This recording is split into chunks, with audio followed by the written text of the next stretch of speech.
Hello everyone, I'm Captain Logan, and joining me as always is my sidekick Austin. And I know the very last thing we did on the channel was an entry in this, but we're back to do yet another one, back to back. It's our top 50 least favorite superhero movies of all time list, trying to knock these out 10 at a time, and so far so good, Austin. It looks like we may finish this in 5 parts. Today we're going to try to knock out at least... I say at least, I'm sure we won't go any farther than this. 20, no, where are we? Yeah, 30. We had 30, yeah, 30 through 21. Through 21, yeah. Thank you, math, numbers. at 10 o'clock in the evening. Well, I got to think about it because I'm using Letterboxd for my list. It counts the ones that I have together as 2 separate ones, so it throws my numbers off. Oh. Yeah, I just write it out in a list, and then instead of using Letterboxd, and then I don't get confused. So yeah, you get to be all fancy and actually look at the covers of all of them, but I don't have to look like an idiot when I accidentally forget my place. That's the trade-off, really. Mm-hmm. Yeah, exactly. But that's never stopped you before. It's true. Well, yeah, you had a few doozies last time, Austin. I don't really this time. You said we're kind of past the shock and awe. I can't believe you said that. Yeah, I feel like I have kind of a nothing 10 for this video, because it's a lot of just stuff we've talked about. Yeah. And then just things that you'll be like, oh yeah, I probably figured that would have made it. It becomes a little bit obligatory. There might be surprises in where they're placed, no? Yeah, and I think I have stuff later on that's maybe surprising, but I feel like this 10 stretch is just kind of obligatory ones. Yeah, so it sounds like we're also past the ones that I should be sad about that made my top 100. I wonder if you'll have any more that made my top, because I think we counted 6 or 7. And getting higher, I would actually be surprised if it happens again. I think I have one this video. Oh, really? Even though we're not supposed to be surprised by this 10. Okay, that'll be interesting. Yeah. Because you had Batman Forever last time, you had Powerpuff Girls last time. Yeah, I'm pretty sure it made your top 100.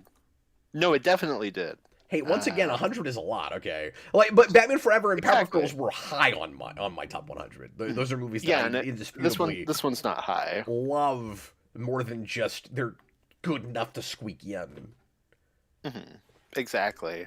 But what is your number 30? Well, real quick, before we jump straight in, let me just remind everybody to post on for our community list. I'm going to say it every time because I want to make sure that we get as many entries as humanly possible. How many are we up to? Is it still just 7? Have we gotten any more responses? 8.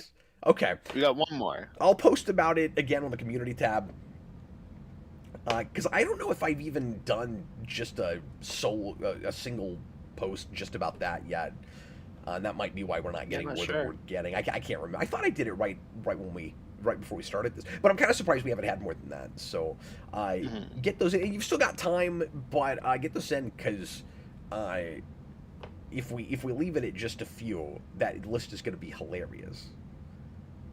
Yeah, it's gonna be that Amazing Spider-Man 2 at like number 40 or whatever times 8,000. I'm hoping we can coax at least 40 or 50 people to do it, like we have with the other lists. Okay, so once again, I am starting with these, like you said. So we go to 30. My 31 was Suicide Squad. That's where we're at, right? Yep. My number 30 is a movie that I haven't seen in a long time that will be difficult to speak to, but I remember really hating it, and I remember hating it a lot more when I wrote about it years ago now for the 12 Days of Rewind video, when I did 12 scripted videos in a row. I haven't done any scripted rewinds in like 4 years now. Just the idea of doing 12 in a row, it makes my brain kind of explode. Like, just imagining that I ever did that. But it's Throne of Atlantis, which is another one of these DC direct-to-video animated movies that just absolutely made my blood boil. It's one of the worst. I've never seen. Yeah, it's one of the worst adaptations in animation I've seen, and it's kind of the antithesis to something like a Year One or even a Killing Joke, like we talked about last time, where if you get kind of too close to the pacing of the book and you kind of just make it exactly what it was, and you don't do anything to make it cinematic, it's a problem. This has that like truncated issue, and then just like missing the plot and making characters really unlikable, and I don't remember if I can go as far as to say mean-spirited with that one, but I just like I remember hating everything about it, and that was a good New 52 Aquaman event that was just adapted really horribly and kind of waste your time, and I think it was universally disliked. Mm-hmm. But I didn't remember disliking so. it. Like, I saw it when it first came out, and I think I might have even done a sign flip review on it. But I hated it a lot more when I had to do a rewind on it. Mm-hmm. Yeah, I watched the first one of those, Justice League War, and I was like, I'm good. I don't need more of that. Well, unfortunately, I kept watching those, and kind of had to for shows and stuff. Mm-hmm. No, of course. My 30 is also one I've not seen in a long time, and I feel like I maybe put it too high because there's stuff in it that I find funny, but overall it's just very lame. It's Teenage Mutant Ninja Turtles 3. Yeah. Just overall a pretty lame movie. But I'm looking at it now because I'm like, that movie doesn't annoy me like some of the other movies that I've already had do. I think I probably put it there just because an overall lack of quality. Yeah. In comparison to what came before. And I think it also doesn't help that there is an incremental decline in quality with those, but then there's a gigantic step off from 2 to 3. So, one is like this impressive technical marvel with puppetry and with, when you're just looking at the technical side of it, and with animatronics. And then 2, that stuff is okay, but it's not quite as good as it is in 1. And then also you lose the edge, and they're afraid of, hurting parents' feelings with violence. And so everybody kind of has to keep their weapons in their back pocket. And then you get to 3, and it's just this chasm in the technical side, in the writing, in even vocal performance, everything is just so much more of a step down in that. And it has that Superman 3 problem where it's got just a really nothing lame villain. Yeah, it does have a very lame villain. Nora Naga, the biggest or thing that something like that, yeah. The biggest thing that it has, though, is I love Splinter in that movie, where he has no legs. Well, that's why I thought there was a chance it wouldn't make it on your list at all, because... Well, that's why I feel like I feel like it should be higher 50? On my list. It should be... like, on the better side, because there is stuff I find amusing in it. Like, I do feel like it's maybe too low, but... Like I said, it probably is just an overall... It's just kind of a boring movie. I'm guessing that's why I put it this high. Yeah, it may not have but for you that, like, bad kind of, cult classic thing like Howard the Duck, where it's just no, not at all. it's fun all the way through, and it's the right kind of bad, or however you like to phrase it. No, the only thing that it's got really going for it is just Splinter, and then at the end when he's like, "I am like Elvis in Blue Hawaii." I made a third funny. Yeah, it's really disappointing he didn't say that. I made another funny. That's what he says. He says that he's like Elvis. No, he just says that, but he should have followed it up with another funny. Does he not? No, does he he doesn't. not say I made a third funny? No. I've always said that that's what he says. Oh, okay. I don't know that movie well enough. Whenever you've said that, I thought you were just pretending like that's what it is because you thought that's what it should be, but that's not in there. So maybe that's where it starts, and I've just over time gaslit myself into thinking that that's what happens. But I did genuinely think that that's how that movie ended. Nope, that's not in there.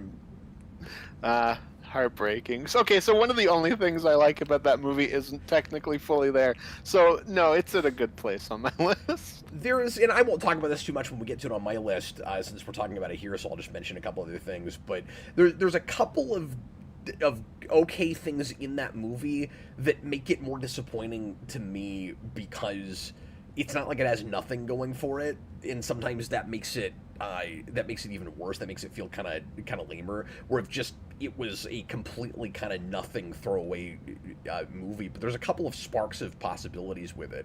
One is just the setting, and that they went as far as to do the time travel thing. I love turtles in feudal Japan, so like it's a good idea in the first place, and they didn't have the budget and the frankly technical skill to make that whole thing work. So it looks like a bad TV movie. Like the production value is just not there. And then they brought back Elias Koteas. You get Casey Jones again, and didn't expect you would necessarily ever see him past one, since he's not in two. Yeah, that is true. But he also gets to hang out with a bunch of naked Japanese men. That's the thing, is cool. what he has in that is funny enough, because you're basically just watching this really cool, fun actor, like, knowing he's in the schlocky, not very good sequel, and doing everything he can do for it, I think. Yeah, very true. He somehow elevates that. And then also shows up as maybe an ancestor in the past. I've never understood that whole thing. When one of the turtles eats one of their ancestors. Oh, yeah. He eats a frog. But yeah, you remember he's in one of the cages, and then April's like, Casey? And you're like, no, stop it. Yeah, exactly. It's beautiful. My number 29 is Underdog. Oh. Underdog was one of the most fun bad superhero movies to write about, but that doesn't make it fun to watch. And I have had that with things where I have to make the distinction between I really enjoyed making fun of this thing, but that doesn't automatically put it in the so bad it's good category, because it is a slog to sit through, even though it's short. But yeah, that's one of those movies that just kind of waste your time and shouldn't have been made in the first place. The only kind of, I don't even want to say saving grace with that movie, but the only thing that's close to that, if memory serves, I think Patrick Warburton is in that, and I remember him being kind of funny there. Unless I'm conflating this with another movie, it's been a really long time since I've thought about this.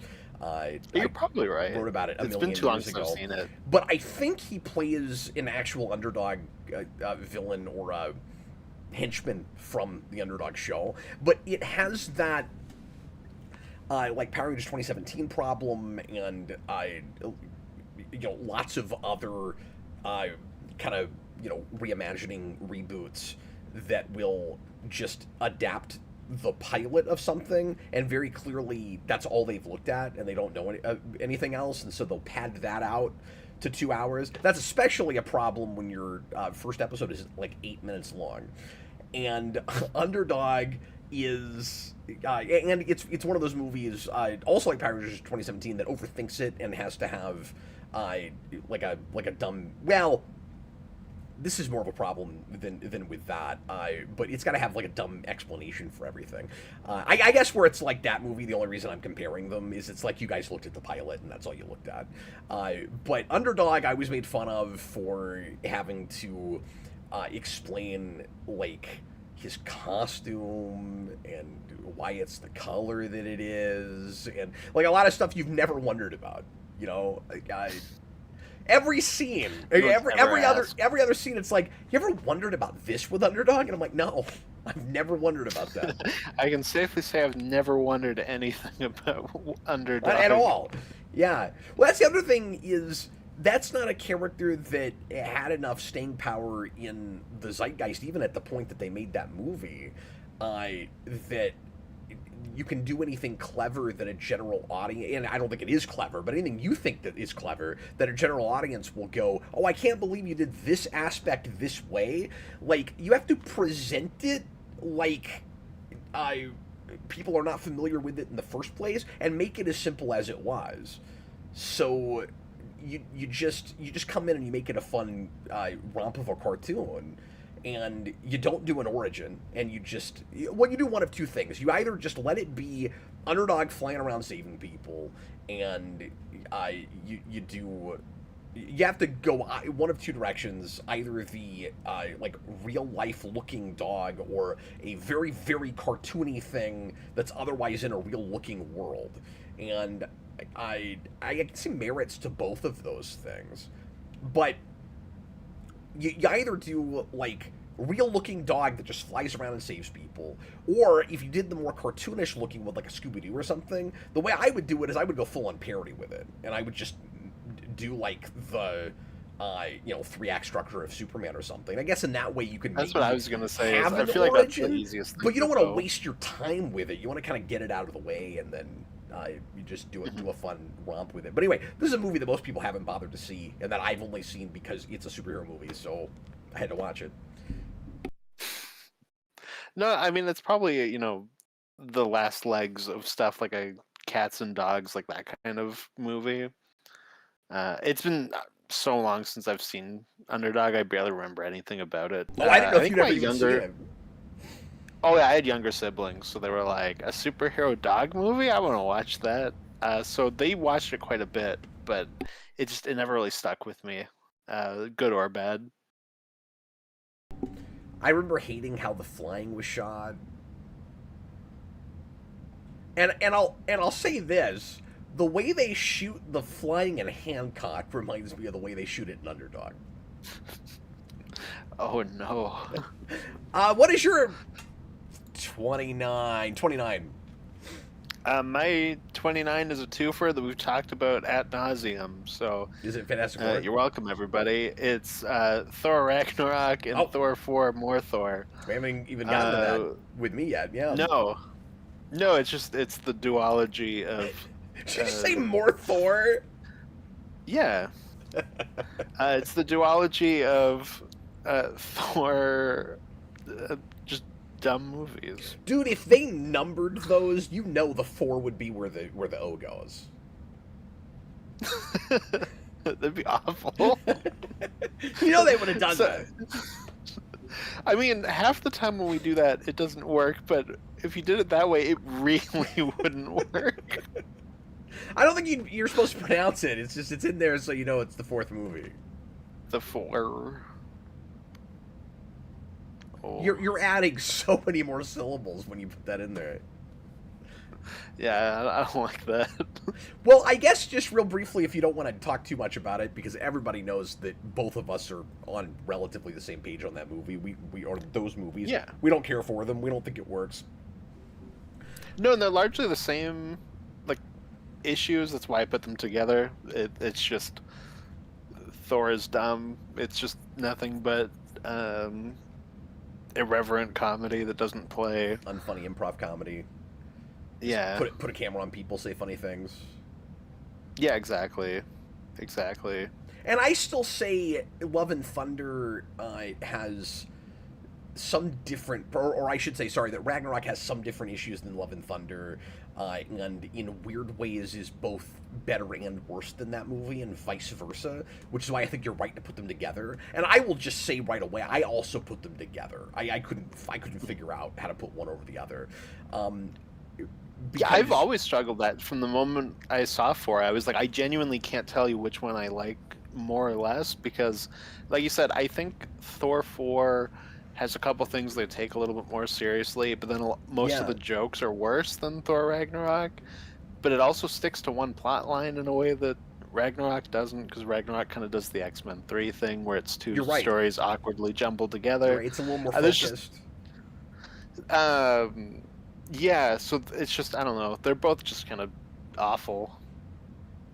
I feel like Ragnarok ticks me off more, and it's easy to say that because I kind of knew what I was getting myself into then coming to that. Well, okay, it's another one of these by this guy, like strap in. You know what that's going to be like. Yeah.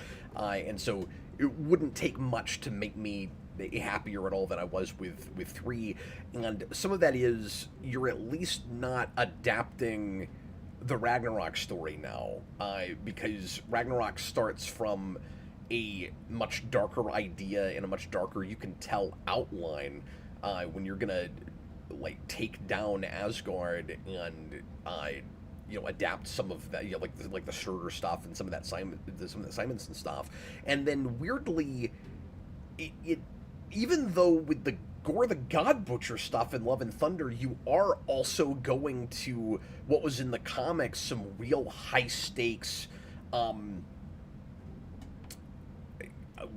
What's the word I'm looking for? I'm trying to think of something better than darker, but like meatier, weightier material. It doesn't feel like you're making fun of it in the same way that it did to me with Ragnarok, where like that felt like a thing where it didn't understand or care to try to understand the assignment, where it's like 11th hour, you hand it to a person that goes, okay, this is what we have to make, but we don't actually want to make that. And for whatever reason, I didn't feel as much that way with Love and Thunder, but it still has the same kind of comedy that I don't care for, and it still has that weird thing where the villain's handled okay, although I think Gore the God Butcher is handled way better than Hela is. Yeah, I don't like Hela at all in Ragnarok, and then I don't really like Gore, but it's for different reasons. Okay. Yeah. Gore is weird in that I feel like they just they put all that stuff on Christian Bale and then went, okay, do things, and just do things in front of this camera, and we're gonna go film the stuff we actually want to do, which is go goof off and improv. And then they kind of just cast Christian Bale off into the sea and just let him do whatever. And he's doing stuff. I don't know.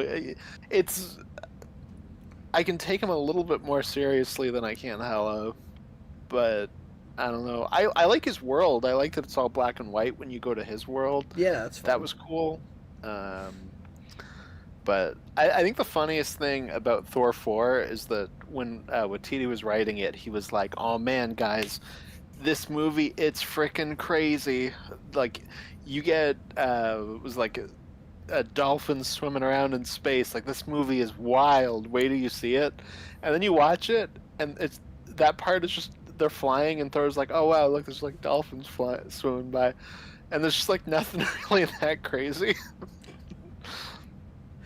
No, the craziest. But I will say, Thor 4 has one of the worst climaxes in superhero movie history, where Thor gives his powers to all the kids, and then the guitar solo of November Rain starts blasting. It's so embarrassing. Well, I was just gonna say the craziest thing in that movie is actually Zeus's accent. That's pretty out there. Yeah, that's pretty. Yeah, it's pretty whacked out. What the heck is happening right now? Mm-hmm. Yeah, that's rough. At least we paid off Hercules. I guess, and at least you only had him there for like a scene, and I didn't have to deal with him as long as Goldblum, who I just found obnoxious in Ragnarok. Yeah, well, they did more with him, but it got deleted, so thank God for that, I guess. Oh, okay. I think they also did more with Goldblum for that movie that got deleted. I don't think he's ultimately in that movie, but he filmed stuff for it. I mean, he's in it. Is he in it? It's been too long. I don't he's remember. in it. I'm just saying he's like, and he's in it longer than what's his face in Love and Thunder. But if he's not there as much as he was supposed to be. No, I mean Goldblum was supposed to be in Thor 4. Oh, I thought you meant he wasn't in Ragnarok. I was like, no, he's there. No. I don't know what you're talking about right now. Part of that movie. Yeah, I don't know what you're talking about right now. I didn't know he was supposed to be in Love and Thunder. I'd never heard that. No, he was supposed to be in. I think he was supposed to die in Thor 4. Okay, but sorry, I got that's confused. the other thing is, I also refuse to call it its actual title because it's so bad. It's bad. Off the top of your head, what are the 3 worst MCU titles? Thor 4, Shang-Chi, and then after that, I'm not really sure because I don't know that there's like a ton that really jump out at me as being like awful titles. Okay, I think there's one more, and I wouldn't have even thought what? of Shang-Chi. I'll tell you the other one I was going to say before I say the one I'm surprised you're not going to or you're not thinking of. Brave New World, I hate. I forget what that movie's called. Oh no, fair enough.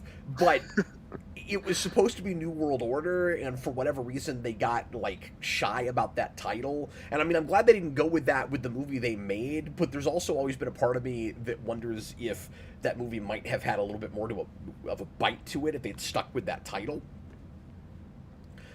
Probably not. Oh, people are saying Quantumania. Quantumania is the other one. Yeah. That's pretty bad. That sounds like a video game. Yeah. Well, what I hate about Quantumania is that it has Ant-Man in it. Oh, I'm always like, yeah, that's true. Now, I don't know why that annoys me, but it kind of does. Now, very OCD. To be fair, I want to give credit where it's due. Like, if some of the reason I feel that way is because most of us don't like that movie. But if Quantumania had been like really fun, then I might not think that title is as dumb as I do right now. I don't know. It's hard to say. I was kind of waiting to see on it when it was dropped, where I was like, I don't know, that's kind of a wild title. Like, I'm surprised anybody thought of that title, but okay. And I think one of the reasons I don't like that title also is just because the other 2 movies have really vanilla titles, so it's kind of weird to come out. Yeah, it's kind of like the Love and Thunder thing, where it's like you have Thor, you have Thor. What's the second one? Why can't I think of it right off? Dark World. You have the Dark World, generic the title. most generic. Yeah, in a couple of years where we put dark in in so many titles, and then you had Star Trek Into Darkness not too far around that, like lots of darks, right? And then you got Ragnarok, which is just the arc of a comic, and it's Norse mythology, so that's a natural title. And if you know what that is, it spells end of the world, so that should be like a real oppressive kind of title, which is part of the reason I really hate that movie. And then Love and Thunder does not at all go with the rest of it. Ragnarok is like that. You had Ant-Man and the Wasp. And you have Ant-Man and the Wasp Quantumania. I kind of wish Ant-Man they make another one. They should just keep going with it. Whatever like Cassie's name is. Ant-Man and the Wasp Quantumania 2 something. Oh God. Kang's Revenge. And you know, if people had liked that movie and it had done better, they would have considered a Quantumania 2. Just to confuse everybody. Hopefully. It drops Ant-Man and the Wasp. Ant-Man gets like the Rambo titling where it's like everyone is confusing. Is there still talk about an Ant-Man 4? I don't think so. I hope not. No, I don't think there's any way they make an Ant-Man 4. I feel like they were talking about Ant-Man 4 before Quantumania came out, and then that movie did so badly. Like, I don't think there's any way we get an Ant-Man 4. It'll be a Disney Plus show. I don't know that you could get Paul Rudd in to do like a Disney Plus show. I mean, Who knows? Well, yeah, you know what they'll do. It'll be an Ant-Man show with his daughter. Oh yeah. Who's recast again? You have like 4 of them. Anyway, sorry. Yeah. It sounded like you didn't want to go building this a long on team. this, but this could be our bit on the Thor movies because I'll have them later too, not to anyone's surprise at all. No. But what is your 28? My 28 is, obligatory superhero or bad superhero movie that everybody will expect to be somewhere on my list. It won't show up in Austin's, I don't think, because I don't think he's seen it. My 28 is Catwoman. I haven't seen it. Yeah. And I don't know what else needs to be said about that movie. I mean, like, it's, I don't know, all the words I always use for these things. It's baffling and perplexing that it comes together the way it does. That thing starts as a Batman Returns spin-off, and it goes all the way to a standalone Catwoman movie that's not even in a Batman universe, that has hardly any references to anything else that has to do with Batman, except the fact that there's a blink and you miss it picture of the Catwoman from Batman Returns in the like weird mentor cat lady's place that tells Catwoman that she's of a Patience Phillips. Don't ask me why I still remember that protagonist's name, because it's not Selena Kyle anymore. Now it's Patience Phillips, because she's supposed to be like this real shy kind of mousy, conservative kind of girl. And so her name is Patience because she's very patient, because they just went that on the nose with it, and they That's sort of clever. I know they sort of played it almost like a Stanley Ipkiss thing in The Mask, where it's like this real reserved woman. I guess that's what I was looking for, apart from conservative, like this real reserved kind of person, who is able to get away from her inhibitions when she puts this suit on, and when she gets changed supernaturally in some way, kind of like The Mask. And so anyway, when she goes to this weird elderly cat lady's apartment that is kind of the Cagliostro of that movie. I did it. In this one thing I referenced both of the movies on my desk. She has all these pictures of Catwomen throughout the ages, going back to like antiquity. There was like ancient drawings and stuff, and one of them is from the one from Batman Returns, which is, I guess, supposed to make it sort of canonical somehow. Nobody ever talks about this. It's very strange. But anyway, I don't know. Yeah, that is weird. That movie is shot horribly. It looks like another bad TV movie. The villain is really lame and on the nose, and it's... I don't know. I haven't seen it in a long time. It sucks. Just bad. It's just bad. It's hard to look at. There is... Like, it'll be fun to watch it with you, because there are things in that movie that will probably make you laugh, that you will find amusing. I've only ever seen the basketball scene, and that's at least amusing. But I also think, yeah, because that takes the park scene from Daredevil with Elektra and kind of ups that to 11. Like, everybody makes fun of that and how cheesy that is. And you get to the basketball scene in Catwoman, that's much worse. Yeah, no, between that and was Alien Resurrection, I don't know what was going on with basketball stuff at that period of time. But yeah, I wonder if that'll be another one of those that you'll find overall boring, but like it's got those flashes of funny, terrible brilliance. I don't know. Yeah, I mean, it could be. It could be. They should have done a sequel that's just Catwoman meets Bubsy 3D. Then we would have like fully merged the worst cat things. I've always wanted to do a Cap Can't Play on the Catwoman video game, because I have it and I've never played it. And I've heard that's like equally bad. Yeah, I've heard it's as rougher than sitting through that movie. Yeah. You should do it. That'd be fun. I that that costume is bizarre. Like, not even how just overly sexualized it is, because, like, it's Catwoman. I mean, it is odd that Catwoman is usually in a full-body catsuit, and so what's, ultra sexualized about it is that nothing's left to your imagination because it's so close to the skin, the character almost looks like she's not wearing anything. But with that, they do, like, the, real low cleavage and everything. It's, like, the opposite of what you would expect for a Catwoman suit. And so it just looks, I don't know what the right word is that I can even say on this channel, but it's just trashy. Like Catwoman's always a sultry, sexual character, but not trashy. That's what's cool about her. Is that she brings some class to it. And Halle Berry, it's not her fault, but like the way they conceptualized that brought no class to it. And like, yeah, she's bad in it. But I don't really blame her. That's one of those things where nobody could have made that work. Yeah. Nothing about that is Halle Berry's fault, except that she took the job. But I also don't know that she would have been, like, terrible casting for the right kind of Catwoman. Like, if you had done, I don't know. I was going to say, if you had done something more in line with, like, an Eartha Kitt, she would have been okay, but still not exactly who you'd want.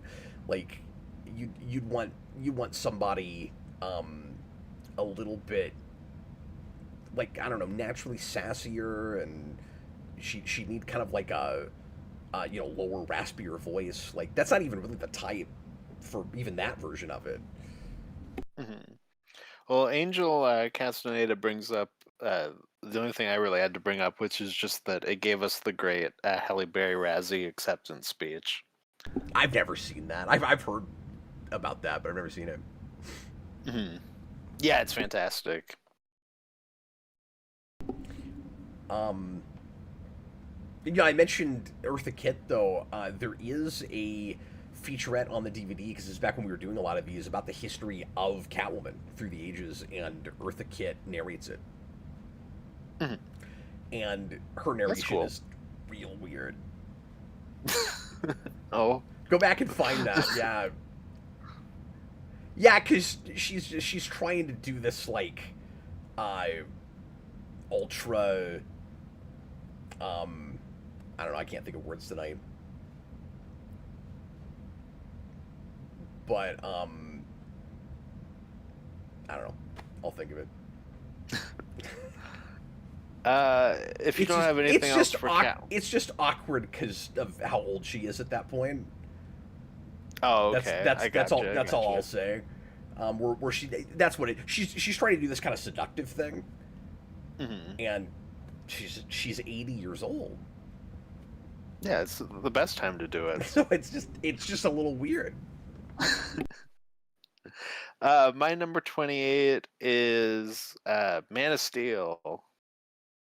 I'm sorry. Can I say one more thing? Yeah. Because I just read this. So yes, Man of Steel did make my top 100, but like it was like 99 or 100 or something. It was like, that wasn't the one I was thinking of. Oh, it I wasn't? forgot that made your top 100.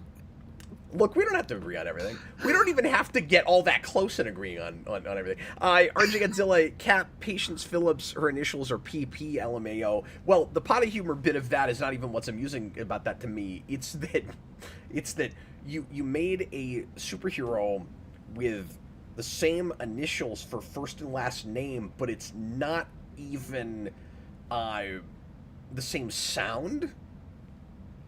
So you have Patience Phillips, like it's an F sound. Yeah. You don't even have the Peter Parker thing with it. Like, that's hilarious. So it looks on paper like that trope, but it's not that trope. That's so ridiculous. I've never thought about that before. But the F sound could stand for many things, like failure or effing delusional. I just want to put a PH for all the like you put PH in front of effing now. But yeah, it's not even alliterative. Yeah. How embarrassing. How embarrassing. God, it just gets worse the more you talk about it. Oh, and I didn't even really mention much about that villain and the Merovingians and that. That's weird. Anyway, sorry, go ahead. I mean, we've talked a million times about Man of Steel, but it's the most nothing superhero movie ever made. It's incredibly boring and has like two ideas that they never flesh out that would have been really interesting if they had. And instead, it's like 2 hours of the most nauseating action I've ever seen.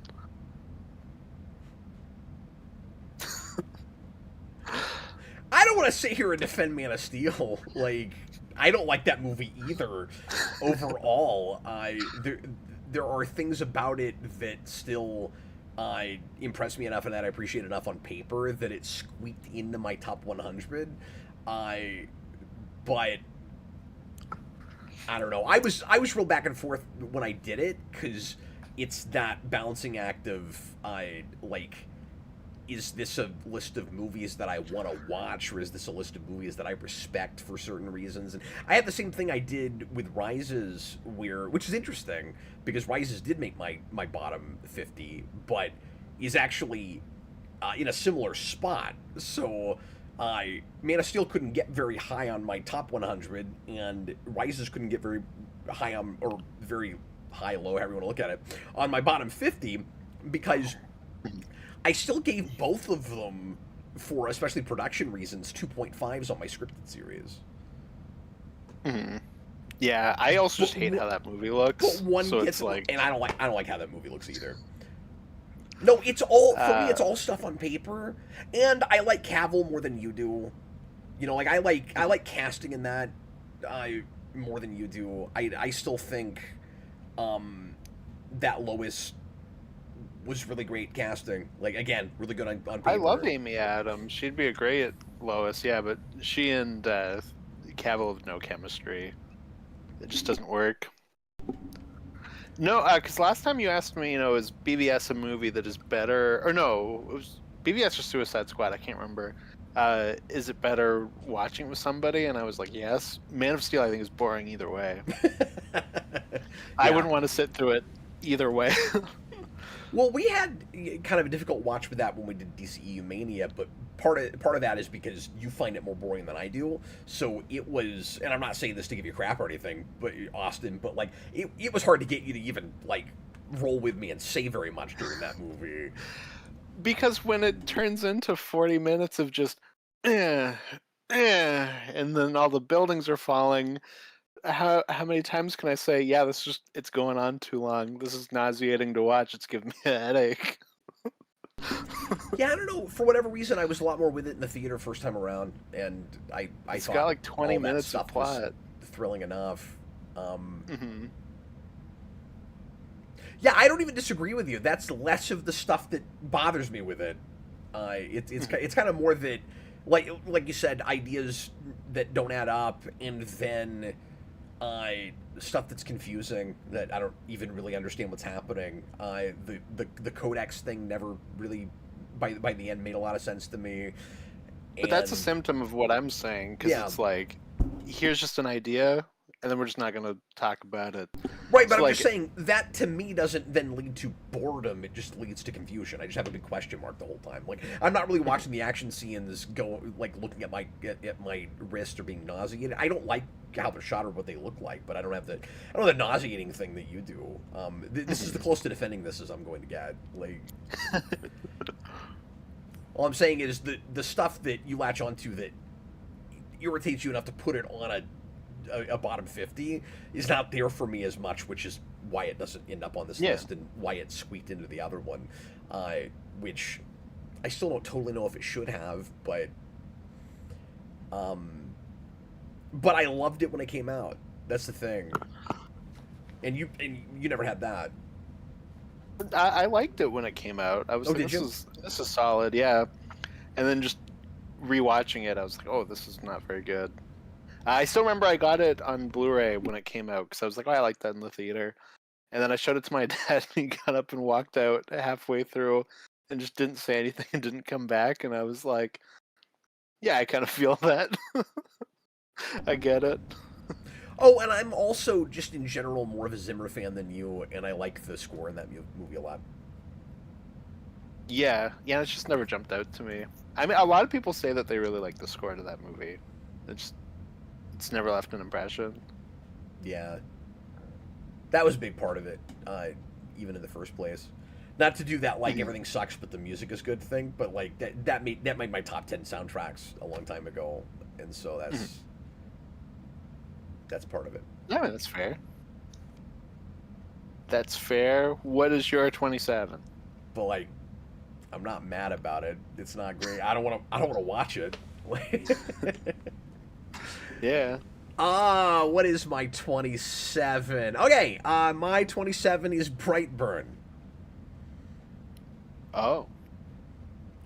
Speaking of Man of Steel and movies that want to be Man of Steel, but I guess in that case like a horror Man of Steel, that's one of those things that in my mind has a really potentially cool, solid premise that it does not know how to live up to at all.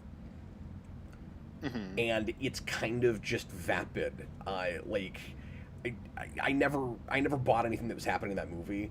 It thought it was way cooler than I did, and I needed it to be elevated above just excuse for slasher crap, and that's kind of what that movie is to me.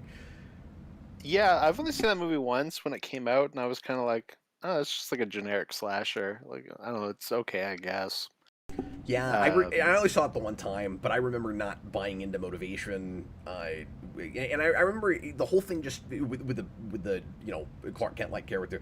I just felt like the whole thing was a gigantic missed opportunity, and I think probably my expectations were higher than I almost said they should have been. I don't think they were higher than they should have been, but I think they were higher than that, than just generic slasher. Because of people involved, because like Gunn's name was on it as a producer, and which is interesting that then later on he ends up making a Superman movie, and because you had what's his face that did Chronicle involved in that too, I think. I don't think so. I don't think Josh Trank worked on that. I think it's Gunn let his brothers make a movie. And then was like, I'll put my name on it. Somebody related to Chronicle had something to do with that movie. Maybe somebody else. I don't think Trank did. Because I don't know that Max Landis did. Maybe that's who I'm thinking of. I'm gonna look this up real quick. Because I thought it was just Gunn's brothers, but not Sean Gunn, his other brother. Yeah, I don't know anything about that. That I've never heard. But I don't know. I just remember finding that to be a really painful experience. Yeah. And like I've seen enough evil Superman stuff that you got to nail that, because it's so dime a dozen. It's hard to make that anything beyond just isn't it cool that like it's Superman but he's bad now, and I'm like, at this point we almost do Superman bad more often than we do him good, or at least at that point. That was also during a huge dearth of good Superman. It was a bad time and place thing too. Maybe it wouldn't tick me off as much if I went back and looked at it now, because we're in kind of like a new golden age for Superman properties. But at that time, it was like everybody's trying to make Superman cool, and then this is the bottom of the barrel of that kind of thing. Not that it's really about making Superman cool, but it's about like trying to turn that concept on its head, and I'm like, that's all we do now. Yeah, I mean, so if you're gonna do it, I gotta really buy it. Like, I wanted it to be, and I know you don't like this movie like I do, but I wanted it to be like Chronicle, where you do kind of a character piece where you get why this really powerful kid goes bad, and you can kind of sympathize with him. And I didn't sympathize with that character. I didn't see him as a character. Yeah, I mean, I guess that's probably why I just feel kind of indifferent. Is I'm like, there was, like, for me, I'm like, there's so much worse evil Superman stuff at the time. I don't think that's true. It's another for the. I think that's the worst of them, actually. I really do. That was so hard to sit through. I don't agree with you. I think I don't have an opinion. As bottom of the barrel as you could possibly get with that. But like, I would watch it 10 times over, like the Injustice movie. Not me, and I hated that. It was fine. but no, I don't have that. But I also don't like the other thing is I'm not a horror guy, and so like there's got to be something else to bring me to the table with it. I don't like I never like horror for the sake of horror. I like it's not fun for me to just watch people get killed for no good reason, and that's what that is to me. That is such a waste of my time. And feels kind of mean spirited. I'm like, why are we here? Like, then it just turns into kind of violence porn, and I have no interest in that. Fair enough. Yeah, I don't know. Like I said, I don't have an opinion. Did you have anything else with that one, or? No, I'm just trying to. Yeah, no. Landis wrote it.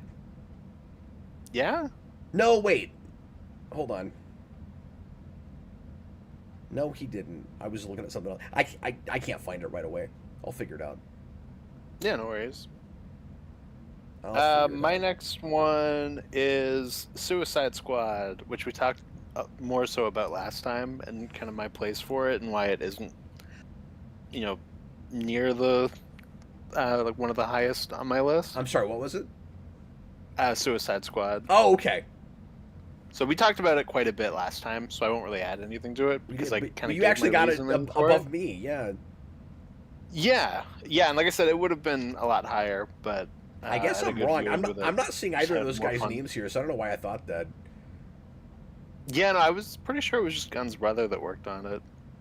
I also thought that movie came out a little bit earlier than it did. That was 19. Yep.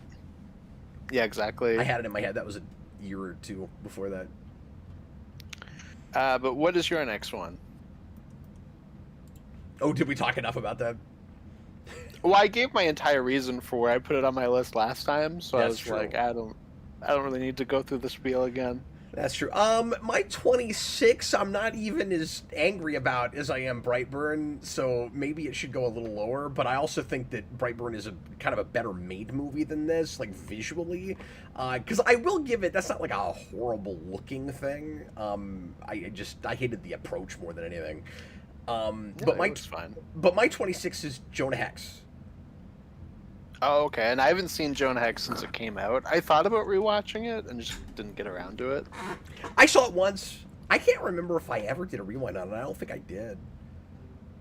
Maybe I wrote it. Maybe I watched it when I was trying to write a trivia book about superhero movies, and that's why I saw it. There are actually quite a few, like more off the beaten path or not liked superhero movies that I had not seen yet that I watched for that project, and then never got around to doing any content on them. So I've never done anything on Jonah Hex, but anybody that's seen it knows that thing kind of falls apart very quickly. It also feels like a real kind of cheap thing. It's weirdly cast. Like Brolin's good in it. Like he's right for that role. But like the female lead is a strange choice. And oh yeah, Megan Fox. Yeah, it took me a minute. And we talked about her last time. She's shown up in 2 movies already on this well, that list. Was out of just 50. Big, Megan Fox push. 3 actually, because I put the 2 Turtles movies together, so she's on 3 movies on this list. That's true. There you go. That's not fair because we did him as 1 entry. The best way I can describe that is it's Wild Wild West 2, but like a little bit more violent. Like that, like to me, it has, and it's actually probably the better movie between those two, but it has some similarities in that it's just tonally all over the place, and pacing wise, it's all over the place, and it's trying too hard to be to have like mainstream modern sensibilities while being a Western and a period piece. It's almost apologizing too much for I think like for being in the period that it is, and it can't figure out how to be. I don't know how to put this. How to be authentically Western and over the top and fun about it.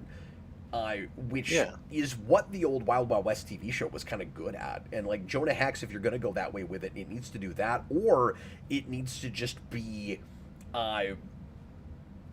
rated R and allowed to go as dark as it wants to go. You know, you kind of When do I more feel of like a, that's a Green Lantern situation yeah, where like I agree that with movie that. happens because of how big the like Palmiotti run was, which was more like that R-rated thing. Like it's like a Western Punisher Max Yeah, almost. I was gonna say you do some And kind of a then that kind Vertigo of thing with it. You make it like torpedoed Jonah Hex. John Constantine in the Wild West. Yeah, yeah, for sure. No, I'm waiting for like a great Jonah Hex HBO show right now because it would be perfect for that. My thing with Jonah Hex is you gotta figure out what the cool supernatural component is going to be.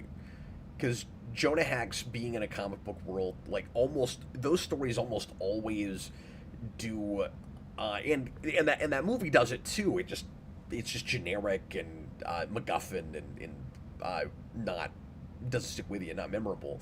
But I'm not a big Jonah Hex guy, but the little things that I've read where he shows up or where it's just him, it seems to usually do some kind of a cult thing or is supernatural in some way. And so you got to figure out what that villain is or what that cool entity is. And I almost think, and this might not be fair to Jonah Hex because I haven't read any great solo Jonah Hex stories, so maybe there's that one like great thing that we could be adapting. But I would think that you would want to put one other like major DC component with it somehow. Like put him front and center. Don't let it whatever it is take over. But sort of like you did with the Suicide Squad movie where you had Starro. Like, just find some other cool pocket of DC and mix them. I mean, I think you can just make just a Western show. Like, that's what Palmiotti's run is. But also, in what you're saying, Well, I'm suggesting if you made it a mainstream movie. Like, you're right for a show, but I'm saying, like, if I was making the movie, they I were think you making could do it then, as a movie as well. But no, I think if you were to tie it into the overall DC universe, especially like in the shared universe of it all, you could make the bad guy. Oh my God, what's his name? The Justice League villain that like goes back, hundreds of years. Oh my God, it was like on the tip of my tongue until I had to say it. Yeah, I can't think of it right now either. uh I never like him. I mean that's fair, but like I mean, you're right. you Like can, that would be a thing you could do. That would be a take. yeah. Yeah, exactly. So, I mean, you could do that, but I would probably just want just like a What is it, Vandal Savage? Vandal Savage. It's Vandal Thank you, Savage, Cando yeah. Tor. There we For go. the record, I didn't. I said it was like I didn't it was look like at the right comments. there until I came had up to with say it. So frustrating. That but, might actually be part of the reason that I'm not digging on the Fraction Batman run as much as you are, because I never liked Vandal Savage. I mean, he's also like not in it a ton. I don't know. I don't have like a. I'm just kind of like we'll see where that goes, but I don't dislike Vandal Savage. He's fine. But I mean, that would be a way to tie your Jonah Hex thing into it, like a shared DC. But you can also just make it just like a classic Western. What's your 26? My 26 is Eternals. So I'm on a stretch of just kind of boring. Yeah. And yeah, so that one I liked okay when it came out. Saw it a second time, liked it a little bit more. Watched it a third time, and like it really fell apart for me. And then I read the comics, and I was like, oh, this just doesn't work for me at all. I've had like a very like kind of experience with that movie. But I think overall, just it's too long and it's like too dry, and just all the characters are very lame. And they take characters who have so much personality and are so cool in the comics and make them just kind of nothing.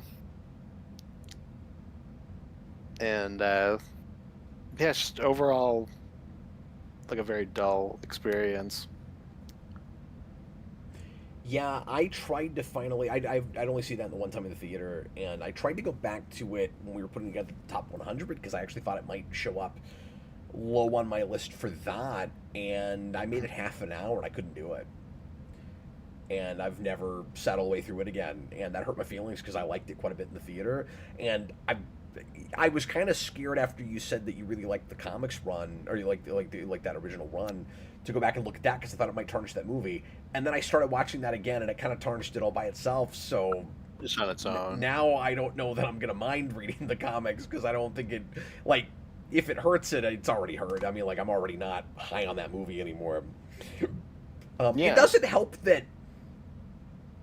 And remember, everything's time and place, right? Like, everything's relative. So, Yeah. at the time Eternals came out, it was a gigantic novelty to me, and I know a lot of other people that, actually went, because that movie didn't do great box office-wise, to have something that felt kind of original that a lot of us either hadn't heard of or didn't know very much about, and that felt like it was kind of doing its own thing and had not that exact same patented assembly line tone feel that a lot of MCU had been having lately, and just to make a big kind of science fantasy epic. We hadn't had our Fantastic Four yet. Like we had Guardians, which goes to cool cosmic places, but that puts the comedy forefront. And it would be hard because that's like a ragtag team of outcasts going off and having adventures. It would be hard to call that an epic, even though there are scenes and ideas that you could describe that way. This was trying to approach it much more as like old school, big, crazy movie epic, and the MCU hadn't really done anything like that before. Like you hadn't really had your Ben Hur for Marvel, and that's what they felt like that might have been. And so and it feels like it achieves that in ways, in places. Yeah, it's a weird thing. Yeah, for sure. No, it's a weird thing where like it should be this like grand big epic, but it feels so small at the same time. And I mean that maybe could have been unique, where it's like here, they were so grand, and then now it's the smaller thing. But I feel like it just kind of doesn't play, and it also has that issue where it feels like a sequel to a movie that doesn't exist. And that's true. And I think within the movie, it's almost playing that as a novelty, where it's trying to have fun with, you don't know these characters, and like you have to catch up, and it's trying to like drop you in and do that whole thing. I think it's really hard to do with an ensemble cast of 10 characters. No, she'll get things like Angelina Jolie is in like 3 action scenes before you even really know who she is, or like what her name is. Like it's very awkwardly structured.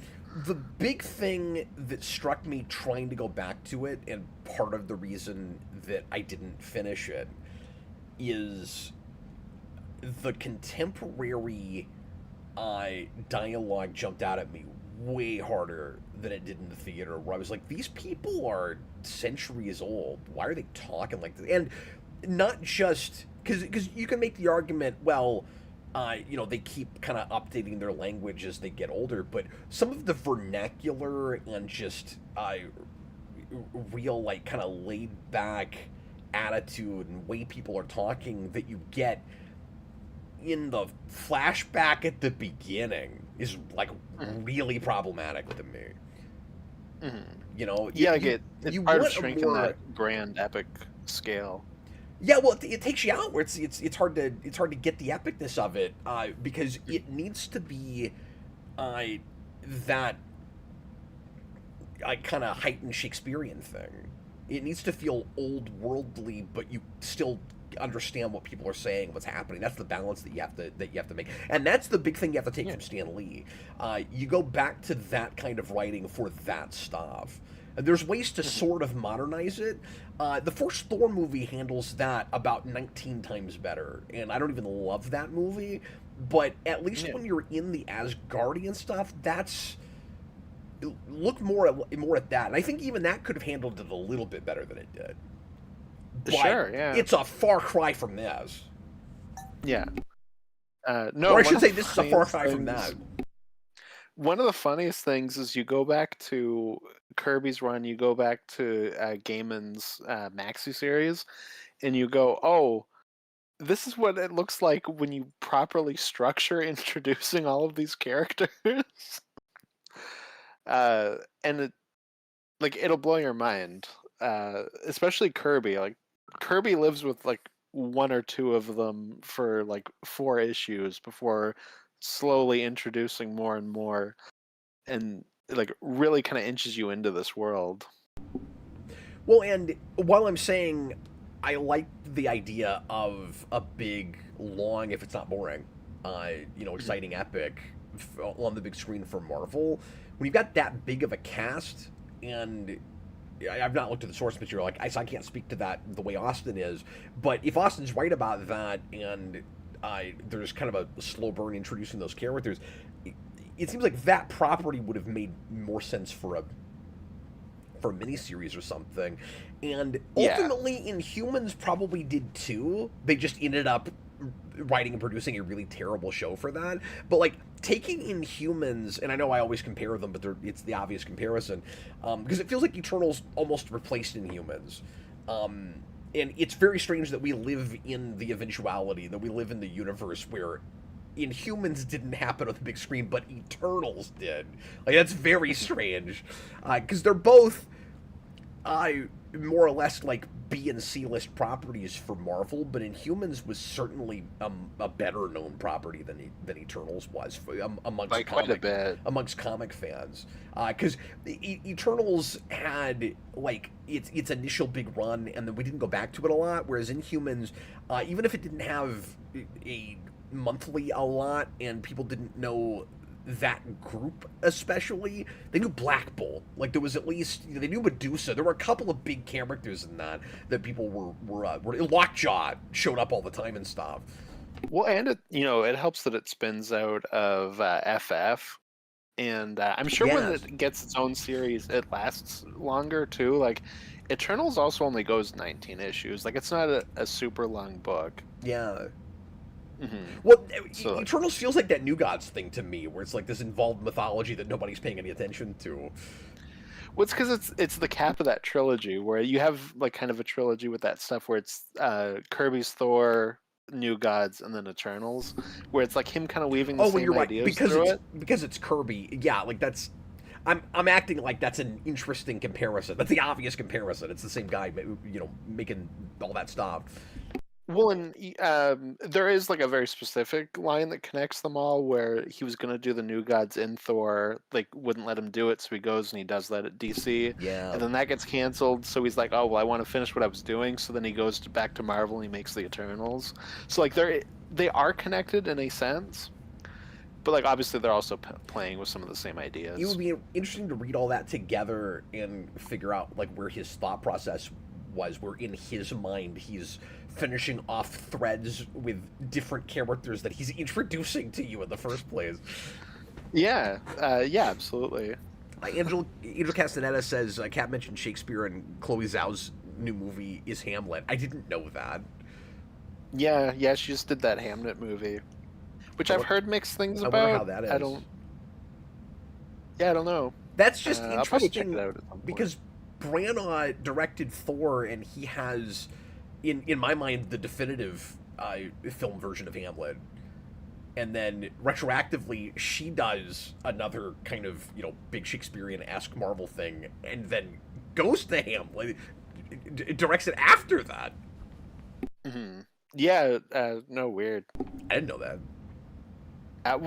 Is it directly Hamlet? Because it's Hamnet. But I don't know if it might be like about him making Hamlet. I can't remember what it is exactly. I think it's more of like a meta thing. Oh, okay. But I can't remember. It's not exactly. Another Hamlet adaptation. It's something. I don't think so. I think it's like a little different. Okay. But like in that same vein, I think. That seems to be the popular thing to do with Shakespeare now, is where you make Shakespeare a character. You do things about Shakespeare. We're in that phase like we have been with H.G. Wells for a long time, where we don't like to adapt H.G. Wells. We like to make H.G. Wells a character in science fiction stories. We should make William Shakespeare Vampire Hunter. That's what we should be Oh making. yeah, absolutely. Or Witch Hunter, I guess. I was gonna say because it's Lincoln that's the vampire hunter. Mhm. And yeah, I was thinking of that, but yeah. And no, we it should still be haven't Witch Hunter made, because of Macbeth. and we still haven't made Pride and Prejudice in zombies. As a big screen movie, I don't think, which is surprising because that was the first of those. Yeah, I'm not sure. I don't know anything about that. But I digress. Yeah, what is your next one? I've never read or seen Abraham Lincoln Vampire Hunter, but I always heard the movie was boring, so I never bothered with it. That's what I've heard too. I've got the better one, which is FDR American Badass, where he fights Nazi werewolves. Oh, that's cool. I've never heard of that. It's like a very schlocky B movie. Do you know how much of a closeted zombie guy I've been going all the way back? I have a copy of Pride and Prejudice and Zombies. I've never even read Pride and Prejudice. I don't know why I own that. And like, well, people are saying it did get a movie, but it just did it? Came and went, and it wasn't very good. Oh no, I didn't even know that. But yeah, I started reading it at one point, and then I was like, I've never read Pride and Prejudice. I don't feel like I'm the right audience for this. I should probably like actually read that, and then come back and look at this. And I never did that. But like, how unself-aware could a person possibly be? And it wasn't just that I went out of my way to buy that. He loves zombies. Yeah, but was in denial about it for years. Exactly, you're deeply closeted. So yeah, I did not put Eternals on my list. No, I didn't think you would. I figured it probably exists in that midpoint. Yeah, but it could have been in like the 60s or 70s, but I felt like it would be disingenuous to do it without giving it a fair, full-on second shake. I mean, the fact that I couldn't... Yeah. I don't even want to say couldn't get through it. I just couldn't get excited about continuing with it. And so I didn't. You know, it's not like I was throwing up watching that movie or anything. But... Yeah. I wasn't having anything like the experience I did in the theater. I also meant to say, I'll say this real quick. It is a big tell when you go to a thing and you had a good first impression with it, and you think you really like it, and then a week later you cannot remember the name of a single character. That tells you something. And I'm not the only person that had that. No. There are landfills filled with toys of these characters that I think also help prove that. I thought it was so funny when McDonald's did the Happy Meal toys for that movie, because you're sitting in the drive-thru, and there's 10 characters, you've never heard of any of them, and I'm like, and I'm a comic guy, and I don't know who any of these people are. Like, imagine all these people going through the drive-thru who are like, you want to play with man? Like, that's what it would feel like to most children. Yeah, and you can say that about Guardians, but if you've never seen Guardians, but at least it's like, oh, this tree guy looks fun, and like this guy is all green, and this girl is also green, but a brighter green. But I'm just saying, there's like, Drax has all these tattoos, and he's like this big muscular guy, like. They look like superheroes or like a space adventure group. Yeah, I was gonna say the Eternals don't have any distinguishing features about them. They're just people. And they do in the comics, but they just look really generic in the movie. No, there's a good Oni Plays bit on that where they talk about going to McDonald's and getting an Eternals toy, and it's like, this is Marvel's like guy that lives down the street. Like, this is just a person. Like. And they've all got. Am I remembering this right? Where they kind of have uniform. They all have like the same costume, but like a different color. Yeah. Yeah. It's really uninspired. That gives it a TV show look when it's supposed to be this big epic thing.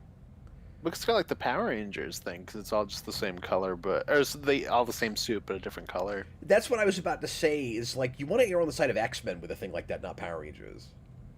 Mm-hmm. That's not for sure. That's not the right property. No, because in a way, those suits are like going back to the leather suits from the Singer movies. Yeah. Yeah. No, that's true. That's kind of ironic. Mm-hmm. Because I'm saying you want to err on the side of like comic and TV show X-Men, where just every character looks completely different. Like that's what it ought to be.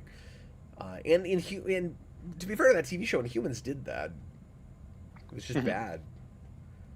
Although they didn't do the full-on costumes a lot of the time, and they had to cut off Medusa's hair in the pilot so that they didn't have to do that effect very much. That was pretty. We love to see it. That was a choice. My 25 is Supergirl. Obviously the original 80s Supergirl, because we're about to get a Supergirl next year. That movie is higher on my list than it would have been possibly if we hadn't just done it on the commentary project. But that was about the worst watch I've ever had of that, and not even just watching it with you, where I know you were real bored, but like the watch I did in prep for it, I was like, this is somehow duller than I remember. And at first, I kind of felt bad for not going out of my way to get the director's cut, because I found out in the process of working on that was actually out, and that I could have gotten it and done that research. And I usually try to look at cuts I've not looked at, even if that's not the one that we're doing the commentary on. And I was like, how much better could it be, though? You know, like, at some point I should buy... In fact, I bought it. I just haven't watched it yet. I did that week, go ahead and get that Blu-ray just for the collection. I haven't actually looked at it yet, because I don't want to sit through that again in close proximity to the last time I saw that. But, you know, that's a movie that has quite a bit in common with two other things that we brought up, I guess not just tonight, but in the series so far. Superman 3 and Ninja Turtles 3. You have to kind of start this conversation with a dull and uninteresting villain, and in this particular case, a villain with like no motivation. Like, she's just witch woman. Yeah, I don't remember anything about the villain of that movie. I thought you were gonna say you don't remember anything about that movie, like, at all. No, I had the weirdest things. That was like very low on my list, and then I looked at it again, and I was like, did I hate that movie? I don't think that I did. So then I took it off my list, and then I'm like, no, didn't I say it was boring? I don't even remember. No, you hated it. It was a slog to get through. I distinctly remember you in the middle of that being like, or I think anyway, being like, God, how long have we been watching this? Like, it was not flying by. Like, that is an absolute slog. No, that's probably true. But when I thought about seeing it on my list, the only thing about that movie I could remember was that guy who's got the logo on his shirt that like tries to attack Supergirl. And we're like, oh, she's gonna... Was it A&W? Yeah, A&W. She's gonna associate A&W now with assault, and that's the only thing I remembered about the movie. And I was like, that doesn't deserve to be on my list. No, that was pretty great. That movie's just kind of embarrassing. Like, it's not even offensively bad exactly. It's one of those things where, like, should it be above Catwoman, or should Catwoman be above it? Like, Catwoman's shorter, or at least feels shorter. That helps. Like, that movie is not paced well, but it's paced quickly. So, like, I don't know, that helps. But I don't like this feeling, Austin, because you can go, well, Helen Slater's not bad in it. Like, maybe just to be charitable to her, you shouldn't put it as high on a list. I don't like the feeling of being embarrassed for an actress or an actor that's like well cast in a thing and can't do damn near anything to save it. Like, I hate that feeling. And where you're like, here's a person that might have had a more of a career if it hadn't been for this movie, and she's like, naive and bright-eyed, bushy-tailed, and is excited to get to be the lead in the thing, and she's had almost no experience, and is like doing grueling work and doing her best. And she's got nothing to work with, and it's a waste of everyone's time. That sucks. I hate that feeling. Yeah. So it's higher out of respect for that actress that is in it. Yeah, fair enough. Daniver says that I gave it a villain and not a nemesis because I thought the movie was nothing, so that tracks. Yeah, but the fact that I barely remember anything about it.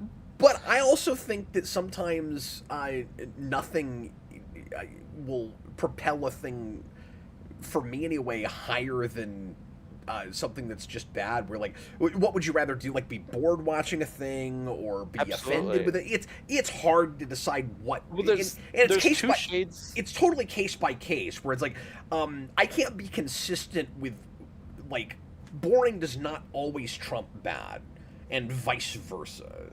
Now you can be bad because you're boring, I guess. So I guess I just mean, like, particular kinds of bad where it's like schlocky when you didn't mean to be schlocky, or just like horribly written, or offensive and mean-spirited, or whatever it is. Sometimes boring is worse than all of those things, but it's case by case. There are two sides of nothing. There's nothing in a memorable "this movie sucks" way, and it's very boring. And then there's nothing in the sense that you just don't remember anything about it. So it's both what I have with Supergirl and then what I have with Man of Steel. Yeah, sure. Yeah, exactly. Well, the big difference between, and again, you don't feel exactly the same way in the experiences we have with Man of Steel, but like, if you find Man of Steel boring, those two things are boring in way different ways. Because part of the reason Supergirl is boring is because it's stretching for time because its resources are so thin. Like, that's part of what's happening with that, where you kind of feel like, or at least I did, like you're looking at I don't want to say it's fan film material, but it has a little bit of that affect where it's just it doesn't have the resources to do real exciting set pieces, and so it takes a lot longer in the ones that it has. It's kind of surprising that a lot more of that movie doesn't take place in the woods, because that really feels like a we should be in the woods all the time kind of movie. Mm-hmm. I wish. It is Vasquez Rocks. We did spend too much time in a tiny town that we were able to just take over for a day, but then Superman 2 does that, and it's really good, so I don't know. Mm-hmm. No, I mean, Superman 2 being a little bit smaller for Supergirl, I think, is fine. Yeah, sure, but you gotta tell the right kind of story. Mm-hmm. Yeah, absolutely. I don't know how we lined up in this way, but we lined up and then we both picked female superhero movies for this number. Well, I want to say you already said Elektra, though, yeah? Yes. Okay, let me guess then. So you've already said Wonder Woman, and you've never seen Catwoman. Yep. Captain Marvel? No. I was going to say, I would have expected that to be higher on your list. The Marvels? Yep. Okay, there you go. There you go. I think you were going to guess Wonder Woman 2.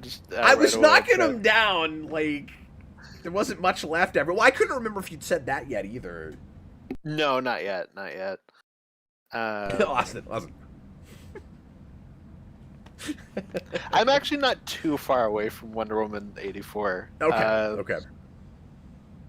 But Captain Marvel. No, this was the one I was saying is on your top 100. But like I said, it's not like it's high or anything.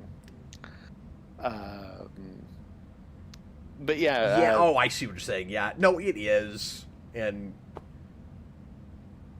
that's fine. There's nothing wrong with that. It's ridiculous. I watched. I liked it well enough.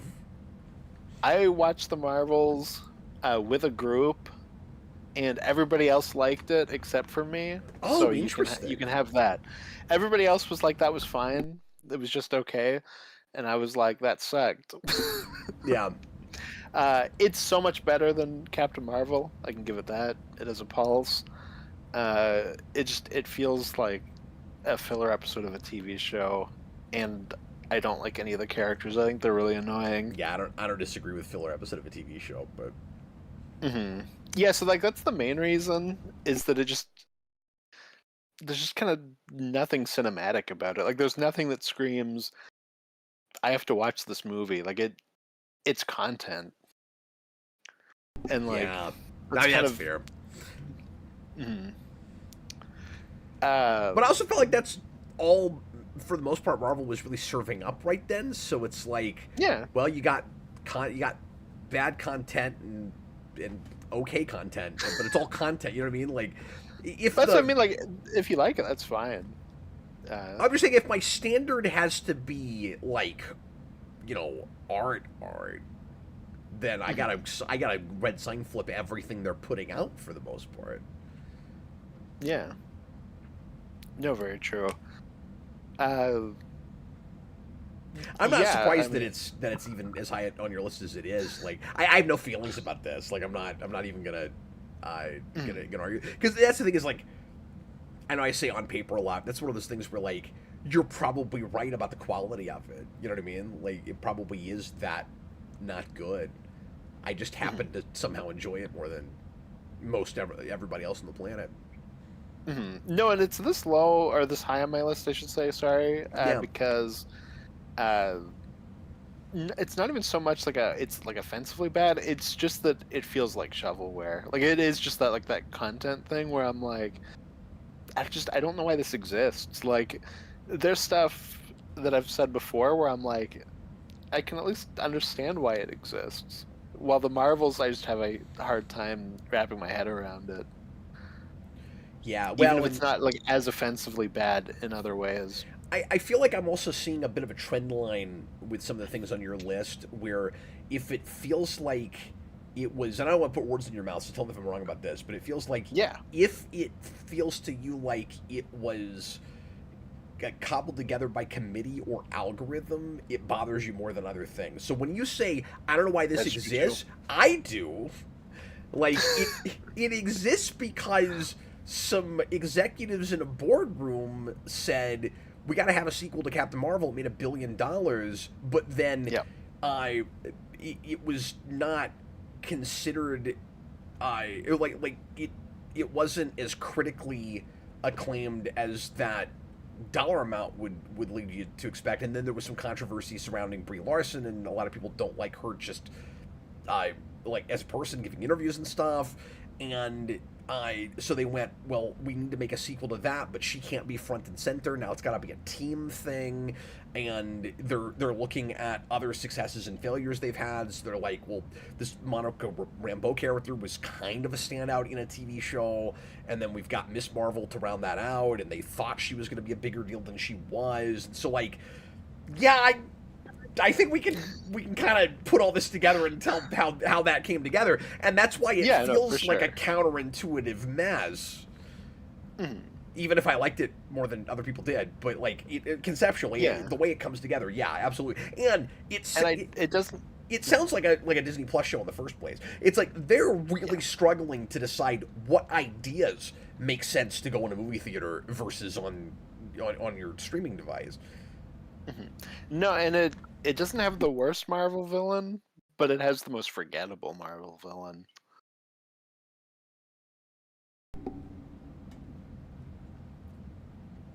I don't remember who the villain of that movie is, like, at all. I don't know what her name is. It's female Ronin.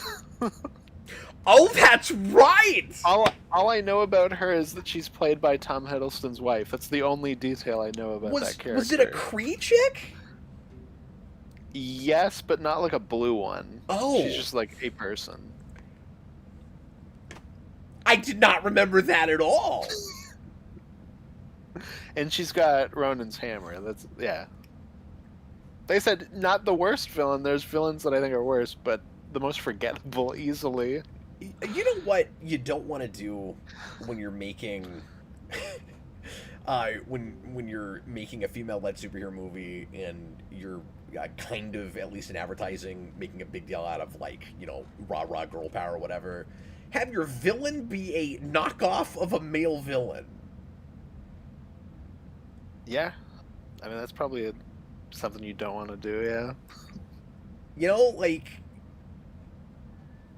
I don't understand why you're not compensating in other ways. I would think that you would go real far the other way, where you're like, we're gonna have this totally original, like, female villain, and like it may not work out, and you might be protesting too much or whatever. Like, I don't think it's that hard. I think there's, like, good female villains and things. You know what I would do, especially if you want to just, or if it's gonna be just kind of like you said, some episode of a TV show, basically.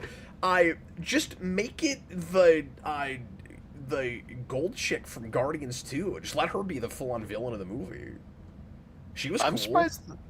I'm surprised. Oh well, she died in Guardians 3. Oh, well, that's not going to stop the MCU. That's true. Find somebody. They were all clones, and here she's. No, if anything, she's back. She's cloned. They should have done a Kang thing where you just go, "I was just gonna slap like a big Marvel villain on this, so you at least have something interesting, or like an interesting villain there." Yeah. To help it not feel like just an episode of a TV show. But really, you're gonna be like, we have these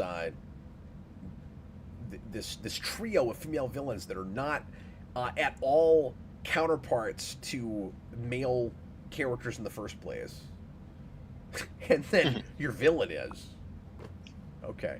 It's a girl that got Ronan's hammer. I completely forgot about them. Yeah, she exists. Are we surprised that they haven't tried to adapt Fear itself yet? That the MCU hasn't done everybody gets a hammer? That seems like a thing MCU would do. I mean, that's kind of the ending of Thor 4. Yeah, that's fair. Angela Castaneda, why not the Skrull Queen? Yeah, there you go. Oh, because they don't make the Skrulls villains in the MCU. That's some dumb rule they seem to have. There. What's that? Just do Secret Invasion there. Sure. With those three characters dealing with it. Do it again. Nobody even remembers that you did it. In fact, I mean, nobody remembers we made a Captain Marvel sequel. No. But even more than that, nobody remembers. Well, the Marvels is at least went to the theater, so it's kind of a laughingstock for the people that do remember it. Nobody remembers that Sam Jackson, of all people, got his own TV show. Mm-hmm. I am convinced there are people that at one time knew about Secret Invasion and have completely forgotten that that is a thing, and that years later you could go back to them, maybe even right now, and be like, "Yeah, you remember Secret Invasion? Like, what the hell is that?" Oh, I would be one if we hadn't streamed it. Which is insane because, sorry, I'm getting off the beaten path. We'll get back to this list, but Secret Invasion was one of the biggest Marvel events you had, like second maybe to Civil War for like a long time. Like Secret Invasion was a big deal in comics, and people were waiting for it forever. It was like, when are you going to introduce Skrulls? Because we know you're going to do Secret Invasion. And when they introduced Skrulls, people started going, okay, especially because you did that thing with Nick Fury. When are we going to inevitably get to that place where these certain characters we've been following for several movies were Skrulls the whole time? Like, people expected that we were leading to that, maybe even that it would be the next Thanos. Like, I think a lot of people thought that instead of this multiverse thing, that the second big wave for Marvel would be building to Secret Invasion. And we live in the weird bad universe where, speaking of different universes, where Secret Invasion has come and gone and no one knows it exists. And I'm convinced, I'll go this far, you could do it again and no one would cry foul. You could make it the third big thing MCU does and no one would argue with you. It's like it never happened. I mean, I always thought it just should have been the a Captain Marvel sequel, like just her version of Civil War, where it's like kind of a team movie. Yeah, sure. Yeah, I would have been fine with that too. And I'm not I wouldn't want it to that be a full phase. Like, I think that's too much. I couldn't get excited about that either. I just thought that's what they would do. I'm glad they did. No, fair enough. But I wish I hadn't sat through the thing they made. Yeah, no kidding. That was an endurance test. Can you imagine doing it without talking over it? No, I don't want to. That would be like that would be like making a best of the worst. Mm-hmm. Yeah. With a mainstream Marvel thing based on one of the biggest Marvel events.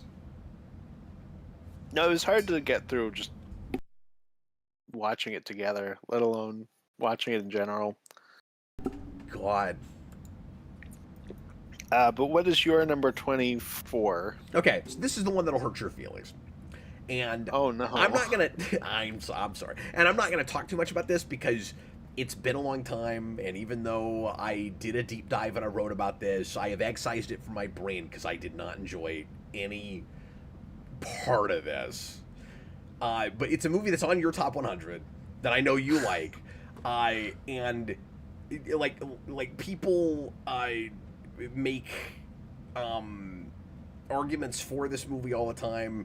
It's fine. I think people are seeing a thing in this I'm not seeing, but like it was an oppressive experience for me. My 24 is super.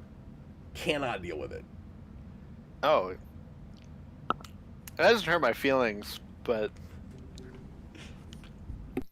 I don't know. I can't tell you if that's a bad movie or a good movie. I just know I don't like it. Yeah, fair enough. I don't have much else to say about it. I wrote about it. You can go watch that video, but yeah, that was rough. That was just one of those, like, this is not for me kinds of movies that, like, if I wasn't doing a show, I would have turned that off in 10 minutes and would have gone, that's just, I'm not mad or nothing, but it's just not, for me, it's just not a thing I want to watch. Mm-hmm. No, fair enough. I'm excited for when we have to do that on Rewind, but... Oh, God, I'm not. I'll put that off as long as I can put it off. Because I don't enjoy it, but it's going to be even less fun, like, trying to watch that with somebody that gets it. Because I'm going to be that jerk that's just going, this is stupid. And you're like, you know, take it on its own terms. I'm like, I mean, I tried. No. I don't like its terms. I reject your terms. It's the sight of gun I don't like, and that's why I've not bothered with Peacemaker past the pilot. Because again, I'm not mad about it. It's just not for me. And so I don't want to hate watch the thing, especially because now the difference is I didn't think Super was particularly well executed, and Peacemaker, that pilot is really good. I still like it. I mean, there's like, you can dislike things that you know are working. Yeah. You know, like that thing is actually kind of excellent for what it's trying to accomplish. I just don't want to watch it. No, that's fair. RJ Godzilla Bumblebee is not a superhero movie, so it's not going to be on this list. But if I did consider it a superhero movie, it would be here. Well, it's because I consider it one, but I didn't put any of those on my list this time around. Oh, okay. Well, I wouldn't have done that just to be consistent, because I didn't have any Transformers, or I mean, obviously I wouldn't have had G.I. Joe because I just don't know that stuff. But I didn't know you were going to do that when we did that top 100 list. So if I had and I was trying to be consistent with you, Transformers 86 would have been there. So I can't go the other way and put Transformers movies I don't like. And then I want to say that would take up too much of the list, but I don't feel strongly about most of that. Yeah. It wouldn't have. I don't know that stuff very well. I've not gone back to it. But for the record, like, the only one that probably would be 2. Probably. 5 is really bad. 2 is really bad. It's up there. But... And I remember actually liking 4 quite a bit. Yeah, you guys liked 4 quite a bit. I remember that review. I enjoyed that. Again, only saw it the one time. And 3 is funny. I found 3 endlessly entertaining. Yeah, well, 3 is my favorite of the Bay movies, but that's a whole other thing. I talked about that too in the top 100 because it just made it. And Flux says it's nihilistic, depressing. We're talking about Super, but it's pretty realistic as a boots on the street vigilante take. Brightburn was a letdown. And they're kind of connected. Yeah. Yeah, which is weird. How? At the end of Brightburn, they set up their version of a Justice League, and their version of Batman is Super, Crimson Bolt. I didn't know that. I hadn't seen Super when I saw that movie, so that would have gone completely over my head. Yeah, so it's not exactly like a split thing, because it's just a picture. It's not like we brought him in for a scene. But we do show a picture of him at the end. And it's not blink and miss, and you miss it like Catwoman, where it's just an Easter egg. Like it's the last thing you're left with, so it probably feels like it counts more. Mm-hmm. No, it would have been so much worse if it was just people in a diner like, "Oh, the Superboy. That's crazy. That reminds me of that one guy from a couple of years ago. What was his name?" That's Super. That's really badly written. Like It's rough. I like Split, and that whole thing blew my mind in the theater. But then I go back to it and I'm like, dude, I could have accomplished that better. Like, I don't. How hard is it? That scene is baffling. Was that even public? Would people have even known? I don't. In what way are they similar? Like, Yeah. It's rough. They're just similar in Shyamalan's brain. Mm-hmm. Anyway. I don't know. He knew he was making glass. My 24 is one we've already talked about. It's Hancock. Oh, quite a bit higher than mine. Yeah, I really didn't like going back to it. That wouldn't have made my list if I hadn't gone back to it, but I don't think it would have mine either. Mm-hmm. It was bad. No, and Jason was there with us, and he had the same experience that we did, and he liked it the first time he saw it. Yeah. You know, again, these things are all relative. Like, sometimes you'll come into a thing, and it'll have kind of an interesting premise that'll help take you through it, and it'll be of its time, and then sometimes it's you know, because of things that you see after it, just like changing your perspective in ways that you don't even know, and some of it's just like you've settled with it, you've lived with it long enough that you look at it again, the novelty wears off, and there's got to be something else behind the novelty, because then all the seams start to show. Sometimes, yeah, absolutely. I'll even say this: sometimes when we say things don't hold up, we think everybody means that they're dated and that we've had too many things that are doing the same thing better, or it's too of its time and like the effects don't hold up, or you know, it's too of its day or whatever.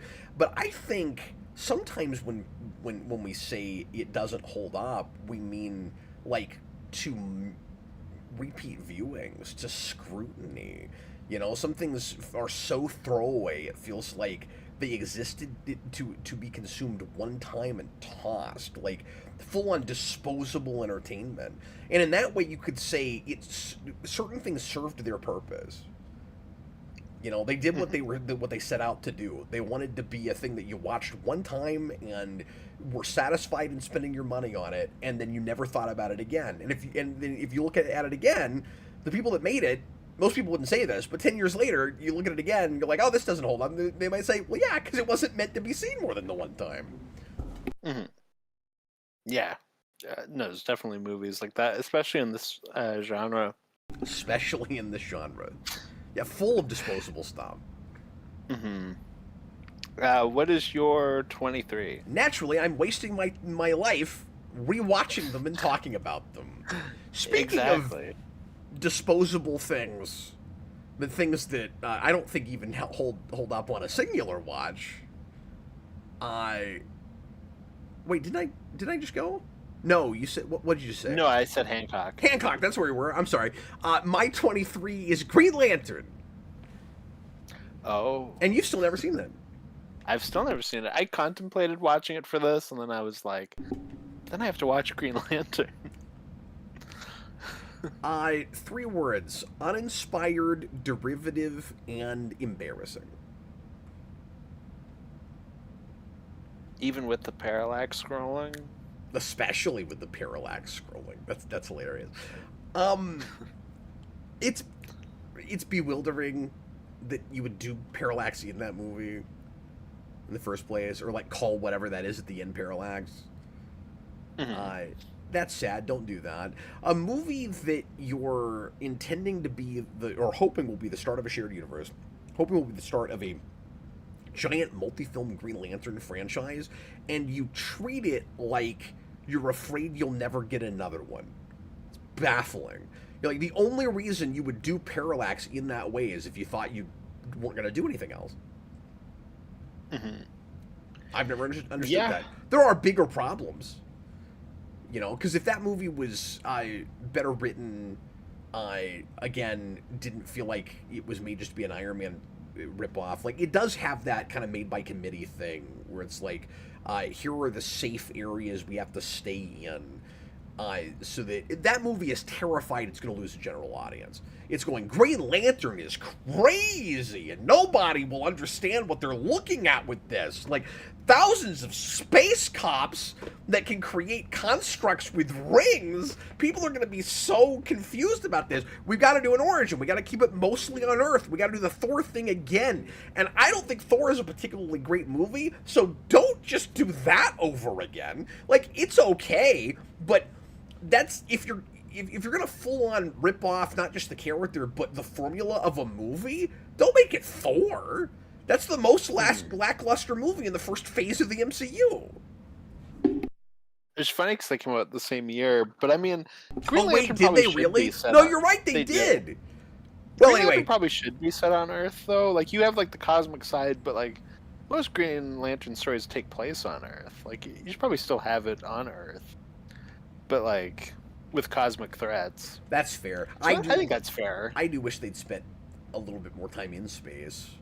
That's also fair. Yeah, like, I think you can have it either way. Okay, so I rescind what I said. I forgot they both came out the same year. While we're sitting here talking about it, it feels like it's got that same formula of Thor, but that they're trying to rip off the characterization of Iron Man. And when that came out, I mean, like, I couldn't disagree with it. That's what everybody was saying. They're like, oh, yeah. you just... And it's got Taika Waititi. You just wanted to have your Iron Man. And that's... Oh, I forgot about that. And that's their... I just had this thought. So they're trying to... Bear with me a second.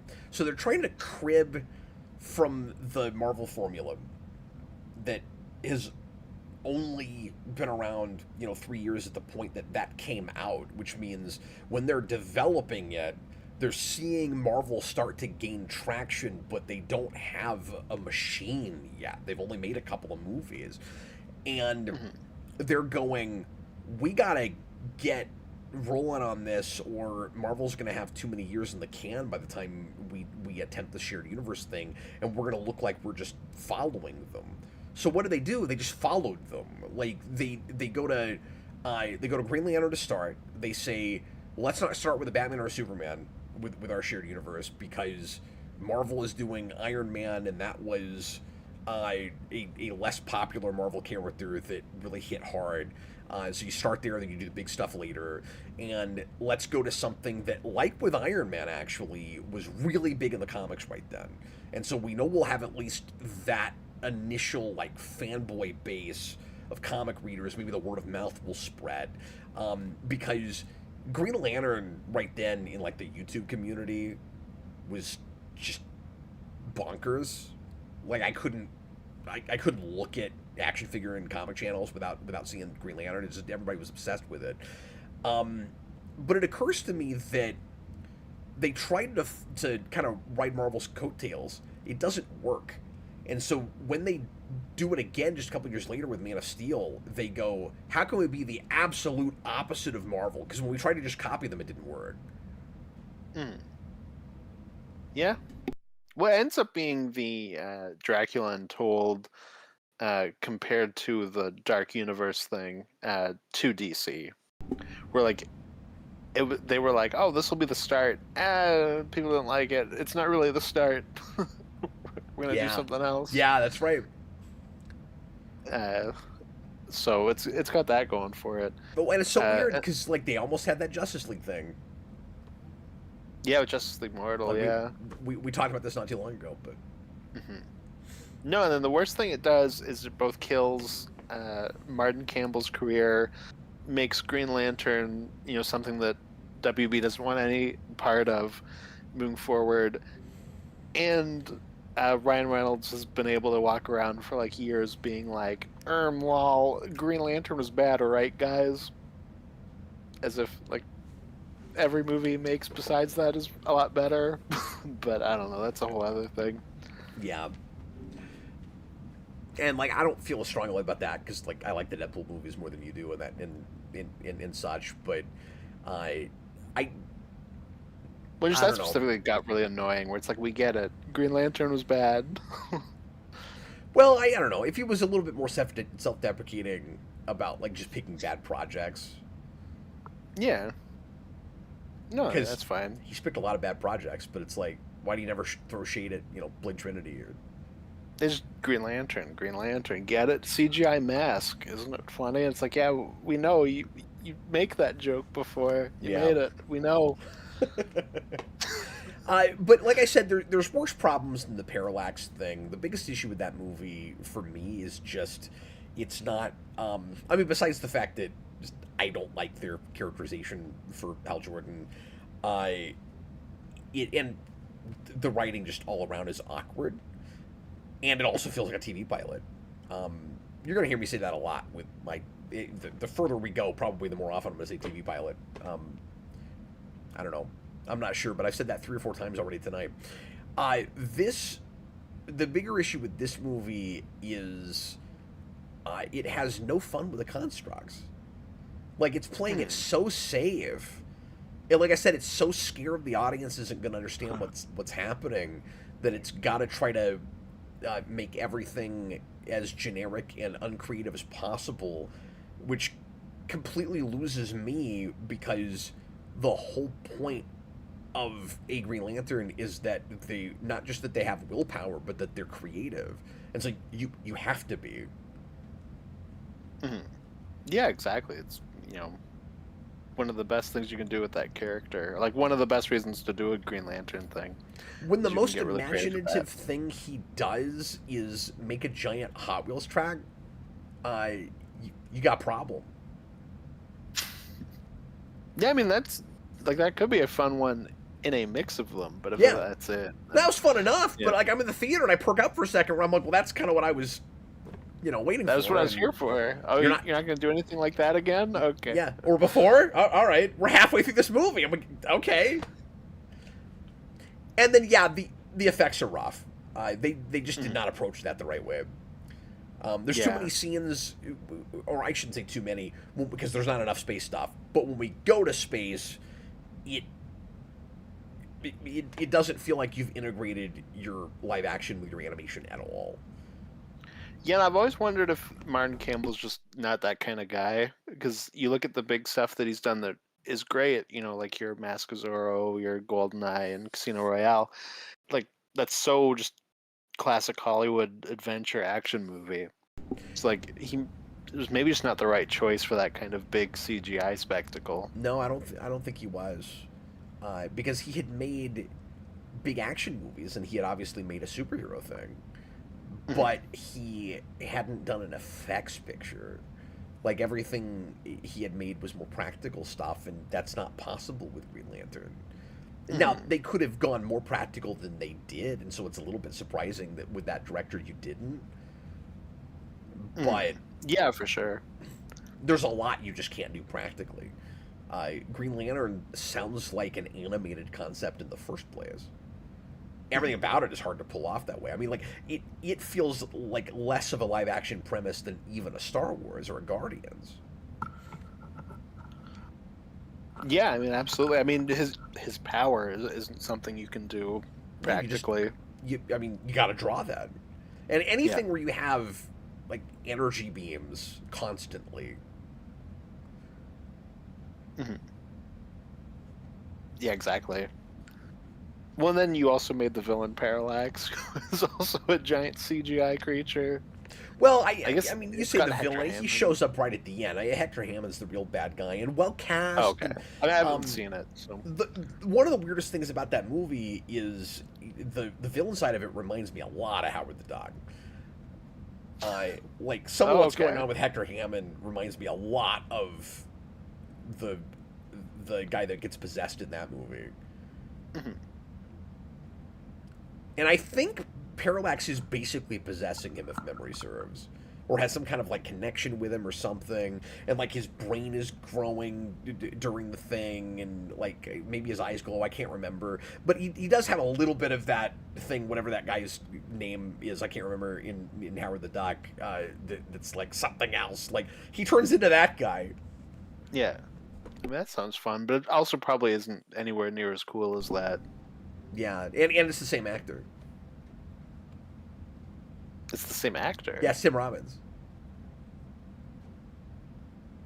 Or is it that Tim Robbins is a different character in Howard the Duck? I knew there's a connection. I can't remember now. Is he the guy who like talks duck for a second in that movie? I can't remember.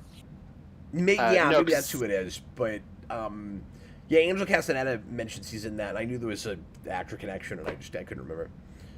Yeah, no, because it's Jeffrey Jones. It's Jeffrey Jones. Yeah, that's right. And I think he'd already been. Maybe he hadn't. I can't remember if he'd been canceled at that point. I don't think he quite had, but yeah, I can't remember. But 23. No, he plays Hector Hammond's dad in Green Lantern. That's what it is. That's what it is. Oh, okay. Oh, okay. My number 23 is one of your favorite movies. God, it's the dreaded number 23. Exactly, yeah. One of your favorite movies, it's X-Men Apocalypse. Oh, God! Curse you, X-Men Apocalypse! We'll meet again, X-Men I'm a meme Apocalypse. at this point. God, I don't know that there is another superhero movie that I vehemently hate as hard as I do now that I didn't have that with when it came out. And, like, not that I liked it, but, like, I was sort of indifferent, where I was like, well, that's kind of disappointing and depressing. But now I just, like... Yeah, I mean, when I first watched it, I was like, that was kind of lame. I want to rip it out of the timeline. And then I rewatched it for the commentary we did, and I was like, oh no, this is way worse than I remember. When did we do a commentary on that? It was before Rewind. That's what I thought, it was. Yeah. You were doing, I think it was when it became unscripted Rewind, and you were like, and then I would do I want to do commentaries right after since I've just rewatched them, and I think we only did that one. No, we did Batman and Ninja Turtles too. Oh, okay. But Apocalypse was definitely first. And then you and I did a couple of other superhero commentaries before the Rewind thing that wasn't even that. Like we did a Guardians double feature. Yeah, for the third movie. And we did the Batman. That's partly why these movies haven't come up yet, because Austin and I already have commentaries on them. And I don't know how much different, even prepped, new commentaries with the two of us will be on those. We can almost grandfather them in. I mean, the Batman, I feel like at the time we were like, we could make a completely different commentary if we did it tomorrow. I think we even said there's so many things. Yeah. Yeah. But... Guardians, not so much, though. I think we've about set our bid on those movies. Yeah, that makes sense. Not 3 so much. Mm-hmm. Anyway. Yeah, that makes sense. No, X-Men 3 is just, it's incredibly lame. Apocalypse himself is an awful villain. He looks bad. That is one of the cases where they went fully practical and it didn't look right either. To be fair to like the CGI thing, where it's like you can have it the other way, because X-Men Apocalypse is the other way. All those people that said Ivan Ooze, I was like, just wait and see, like give it a shot, see what it looks like in context. And that's one of those rare places where, and then it comes out and I'm like, okay, you win. I don't know if it looks like Ivan Ooze, but it's bad. Mm-hmm. And I like what Ivan Ooze looks like. I'm just saying Apocalypse doesn't look like Apocalypse. Mm-hmm. Yeah. Even everyone in the comments right now are saying Ivan Ooze. It's true. That has stuck. No, and I've always thought Oscar Isaac was miscast. Like, I don't think he's great in the role either. He's just kind of there. It's one of those cases where he has no real presence. He's just kind of Blue Man. Dude, there's so many awkward choices with that movie. Like, you're gonna have Psylocke as a horseman, but she's gonna have a normal Psylocke costume. Because the actress was like, I want to wear the Psylocke costume. Yeah. So it ends up being one of the only good costumes because that actress was like, I want to wear the actual Psylocke costume. So it is awkward for what you're saying, I agree. But it is also like the only good costume in that movie at the same time. And then all the Horsemen are gonna do is just stand on their marks the whole movie. We just keep having Angel these shots falls where they to his stare. death. Oh yeah, yeah. Just Angel being in the movie is awkward. Yeah, it's another one of those cases where the villain he like learns about the modern world and becomes more evil through like watching TV. Oh yeah, fair enough. But we do that quite a bit. It has that soft reboot thing where now that they've changed the timeline, they don't care at all about any of the continuity they had, whether it makes sense that it would now change, because like, no, it's a full-on reboot now, except the ways in which it's not. And I don't know, those movies were already awkward for continuity. Then it just completely loses its marbles. I also think the worst part of that movie is how up its own ass it is about being angry about X3 when it is worse than X3. Yeah, it is. That's why I've already said X3 and you've not seen it on my list yet.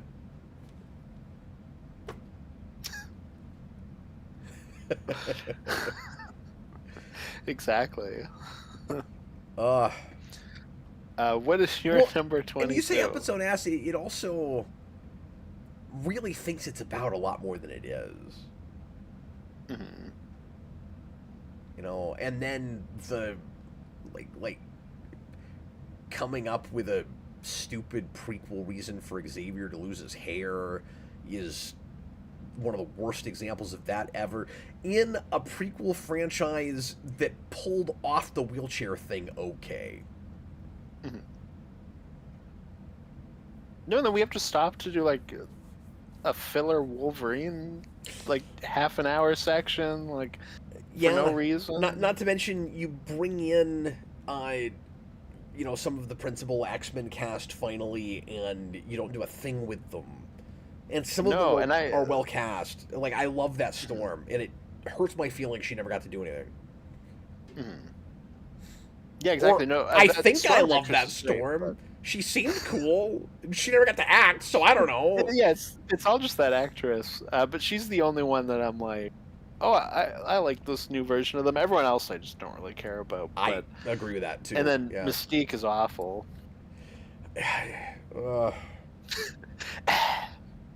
Yeah. And she's even worse with that at the beginning of Dark Phoenix, but then we lose her quick enough that, you know, it becomes a quantity over quality thing. Yeah. Oh. Yeah. And I will admit I hated it a lot more after listening to Singer in his commentary talk about it. Mm-hmm. No, I mean that's fair. Because I realized just how much he did not give a crap at that point, and it needed time to breathe. Like, Days of Future Past was such a ginormous, crazy project. You cannot rush something out 2 years after that. Retroactively, we should have all known that wasn't going to work. I mean, I kind of did. Well, I'm just saying, all of us. Like, good, bully for you. I thought there was a chance. I thought the trailers looked all right. Like, you know, besides like the look of Apocalypse, I thought thematically it sounded interesting. Like I thought I was excited for it. I wasn't the only person that was. We should have all known.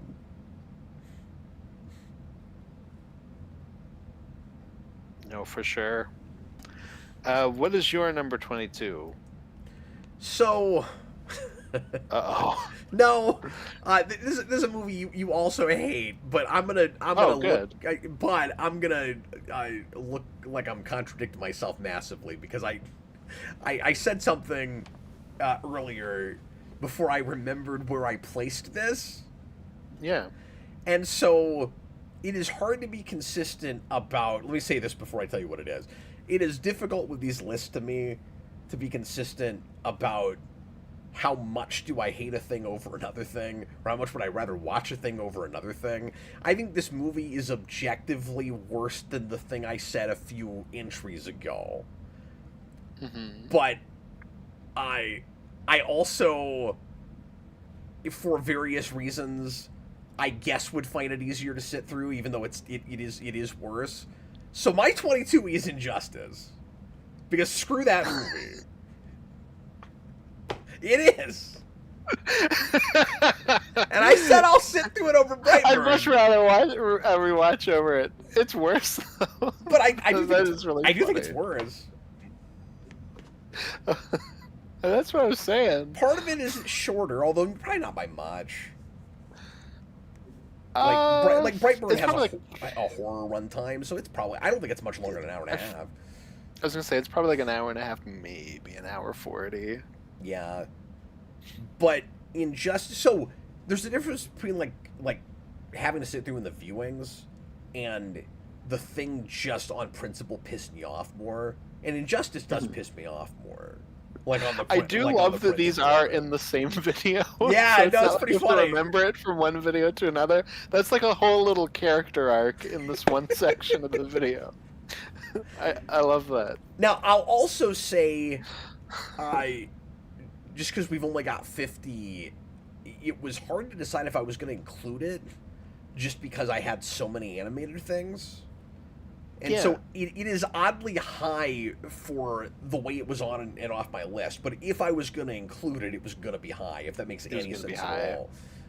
No, I think that makes a ton of sense. And the main reason it's there, obviously, is because they put their tail between their legs at the end and decided, spoilers for this if you care, direct-to-video Injustice adaptation, decided they had to give it a happy ending. And found a way so baffling. Yeah, and came up with a stupid multiversal way, if memory serves, to make their Superman good again at the end. It's awful, and like it's not especially well constructed in the first place. Like I don't think I was really loving it even until I got to that point. But I think it truncates quite a bit of stuff. I think they even pull a couple of plot points from things past year one. That's what I've heard. Some of the stuff that I thought was super baffling while watching it, people have told me comes up later. Well, and I've heard comics. Part of the reason I haven't tried to get you to review more of that with me is because I hear from unanimously from everybody I've talked to that past the first year, because for folks that don't know, the comics were released as like full years, so they did 5 of them, I think. And I own them all in singles. I bought a collection at one point, but I've never read past that first year, more than a few issues anyway. And I've heard from everybody I've talked to that nothing after that first year is worth looking at, and that it just gets worse and worse and worse as it goes. And so I haven't been able to prioritize it. When we did our video on that first year, I was kind of excited and gung-ho to go through it. And then I started hearing that, and I was like, eh. And then we pivoted, and we did Deceased, which was also Tom Taylor, and we enjoyed that quite a bit. And so, like, we got to do more good Tom Taylor, and so I couldn't get excited about going back to that. But apparently part of the reason that movie is bad is because it's looking too much at the crap in that continuity. Yeah. No, and for me, like it was hard to be upset about because, like, I don't love Injustice on a story level. Like even that first year, like I think it's pretty good for what it is. But, like, I don't like love it or anything. So like I wasn't super invested. That's guilty pleasure stuff for me. I just for sure really enjoy reading it. Yeah. For sure. Well, Tyler Sayus also asks how it ends. So I'll just say they bring in a Superman from another universe, and he kicks evil Superman's ass. And then I think he maybe brings in his Lois Lane, and we do a thing where it's like, oh, you know, I see the error of my ways now. That's what it is. So that's how they changed it. Yeah, which I guess is them trying to take from the game where you bring in the alternate DC characters. It's really strange. If you're only going to make one 85, 75 minute movie, why on earth would you have a multiversal component to it at all? Well, why is the first 60% like almost just a straight adaptation of year one? Yeah, Like and then it goes that's that when you way. start to pick and choose and mix around as opposed to doing that. It's yeah. I don't know why they did that. Also, the Flash gets killed by like being shot with a dart, which is weird. Oh, I forgot about that. See, I don't even remember a lot about it because we just looked at it the one time. But I mean, Yeah. it pissed us off. Hmm. Yeah, it's a really bad movie. I mean, I know it's short, but once again, wasting your time. It's really Because, pissing me well, there's off. plenty of injustice, man. Like, I don't need that if you're gonna go chicken at the end. Like, who do you think you're making happy with that? What stupid like Warner Brothers mandate forced you to do that? Because that's the only thing I can think of. And I don't know why anybody there Maybe would care, but like I don't know on a creative level why anybody that didn't have a gun to their head would do it like that. maybe because it's after those Mortal Kombat ones. Like they did a couple of those, and maybe it sold well enough. They were like, "Oh, do Injustice." Yeah, but what I mean Maybe. is I like why would they have to have a happy ending? Hmm. Well, yeah. I mean, that I don't know. I'm just saying, like maybe it was like a studio mandate. Like the studio was like, "Hey, these Mortal Kombat movies sold well. Yeah, Do Injustice," to and make it they in were the like, "We first don't place, care." sure, but if they the problem is again, I don't think the whole thing is especially great, but like the first half they're adapting so straight from that material, it does feel like somebody has reverence for it. Mhm. Well, like Tyler So Sayers says, weird. they probably should have just adapted the game. Like if you just get one movie that's like 80 minutes, probably just do that. I think I agree with that, which is disappointing because I much prefer the story in the comics. Um, like I don't want the multiple universes thing. I think it's a lot more interesting to just I mean, you can see what take stuff happened from there. it. Yeah, Hmm. Like you could do it like how they did Flashpoint, where it's like yeah, we're adapting Flashpoint, but we're like kind of picking and choosing from stuff from the tie-ins. that'd be the way to do it. Yeah, you could have done something like that. And Flashpoint's not great, but it's a lot better than that. Yeah. Yeah, I don't even really like the Flashpoint movie, but it's a lot better than the Injustice movie. It's like structured better, and it's not lame at the end. Like it doesn't Hmm. get chicken. Yeah, I for can't even sure. deal with that. Um, my number 22 is Venom. Wow. Just awful. Didn't make my list. In the I figured theater, at this point it wasn't gonna make it. yeah, and like, don't get me wrong. I don't really like that movie. I don't actually want to sit down and watch it. It goes without saying, it's nothing at all of what I want from that character, and I certainly don't want a standalone Venom movie that has nothing to do with Spider-Man. And I don't think it's funny in the ways it thinks it's funny. And I don't think it's dramatic in the ways it thinks it's dramatic for the most part. And yet, my standards for that were so on the floor that I was surprised to actually kind of enjoy at least things about it in the theater. And that's another one of those throwaway things that does not hold up to multiple viewings, really. Although maybe more so for me than some other stuff we've talked about. So that's why it doesn't end up, uh, actually on my worst of list. But it Mhm. wouldn't be on a best of either. I mean, like it is in the middle for me, and the other two will. I'll tell you that. I've already had Venom 2, and then I've never seen 3. Uh, but the first movie is just it's so nothing. It's I've always described Venom as a really good 2-minute compilation on YouTube where it's like here's the compilation of the 2 minutes that are funny, Oh, that's and fair. everything else is completely worthless and hard to sit through. But those 2 minutes are fine. No, I genuinely think at this point I like Venom in Spider-Man 3 way more than Venom in his own movies.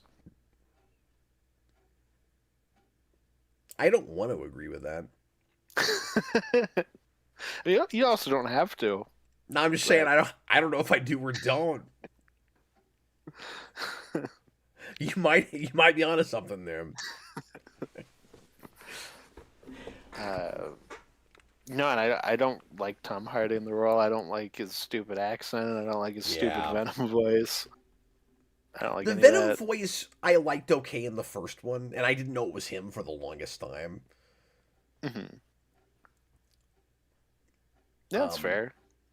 And then and Riot sucks. yeah.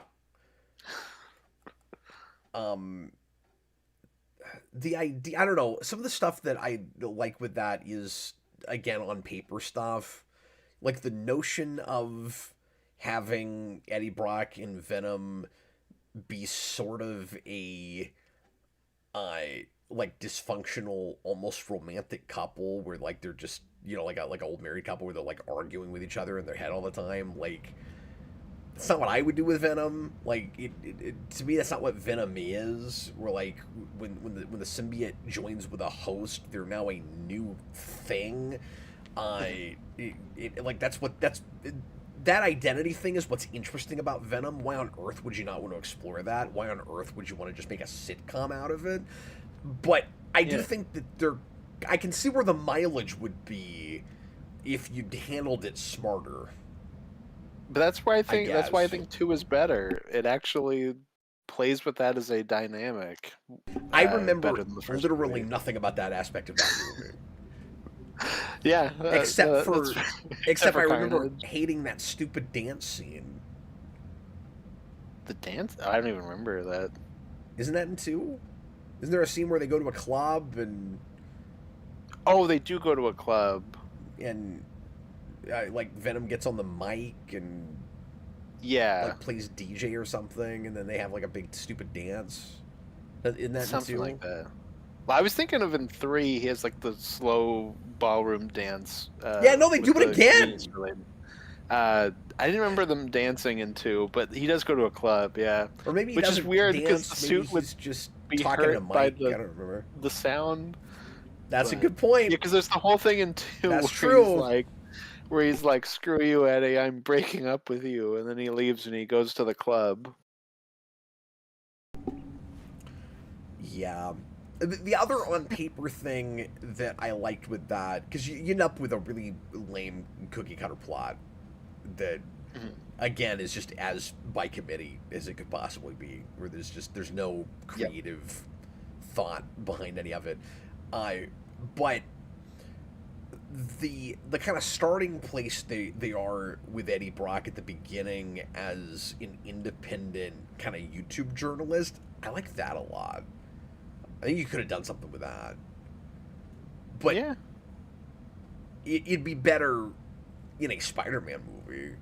Like you're Mhm. introducing him that way, or maybe he's been doing that on his own for a while, and then he tries to break in at the Daily Bugle, or like begrudgingly decides to go into mainstream journalism, but like he's suspicious of it. Although immediately you're contradicting what that character was in the comics in favor of trying to make him more sympathetic. And so, like, I get that. I think even if that's not the Eddie Brock that I know, I think you could have done something interesting with it.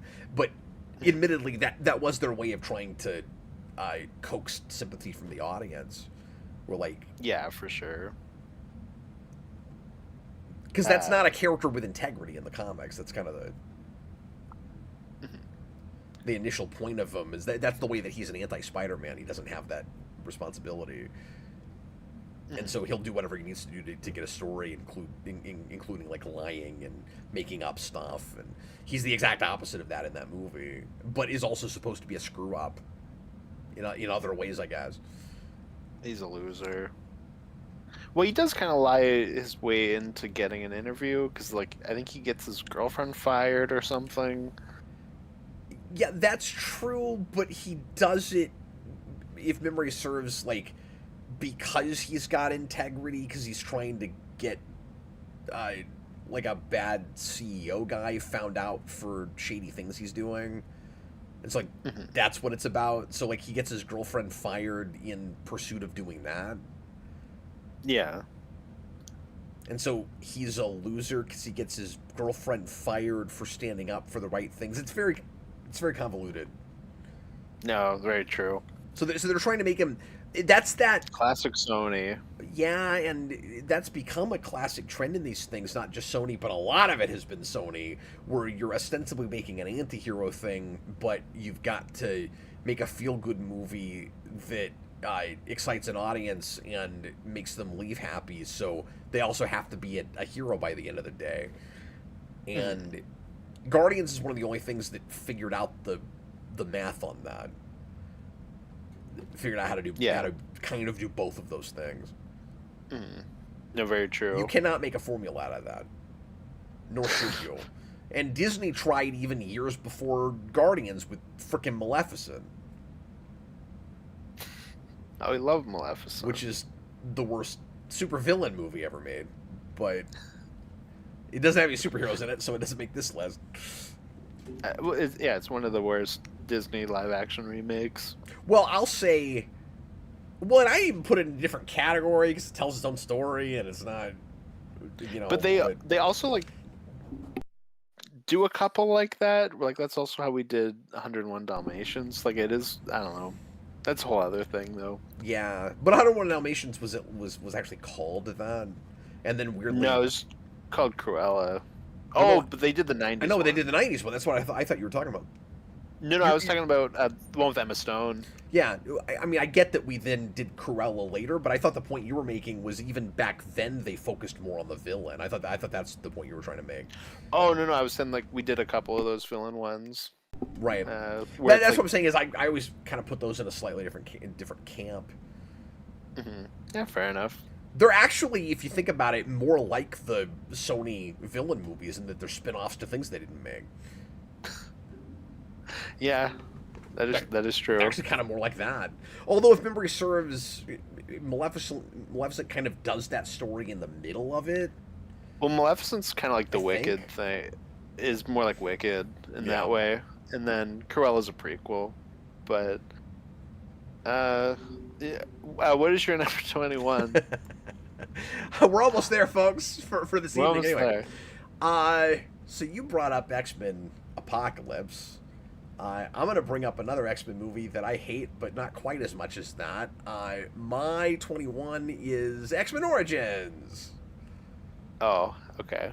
Yeah. Which, hilariously... What do you think I was going to say? Nothing, no. I don't know. Oh, sorry, you had a face like that's not what I thought you were going to say. Sorry, what about X-Men Origins? There's something happening right now. I'm not sure what it is.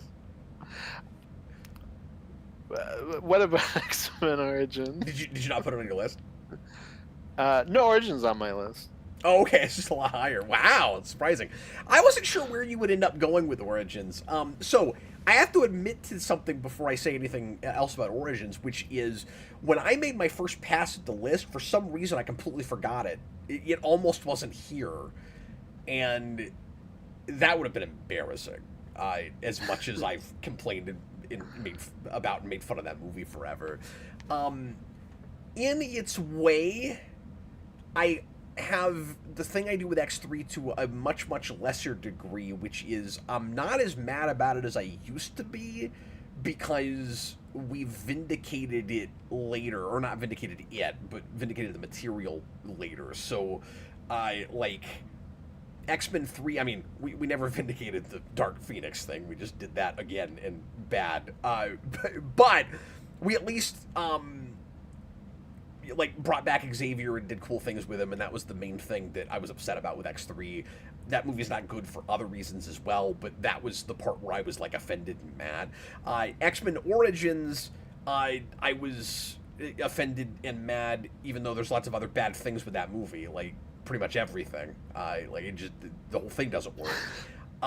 It doesn't look good. The writing is bad. It's got prequelitis to the max. There's almost feel bad. There's kind of nothing that's working in that movie. We're in the woods too much. Just like everything about that. I'm kidding. Everything about that movie. We're in the woods too much after X3. Yeah. 2 movies in a row. Why did we go back to the woods? We can't just put practical metal claws on a man when when we ought to in close-ups. It's ridiculous.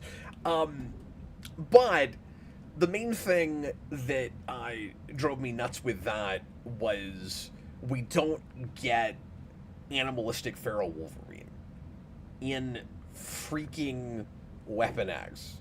It's just preposterous.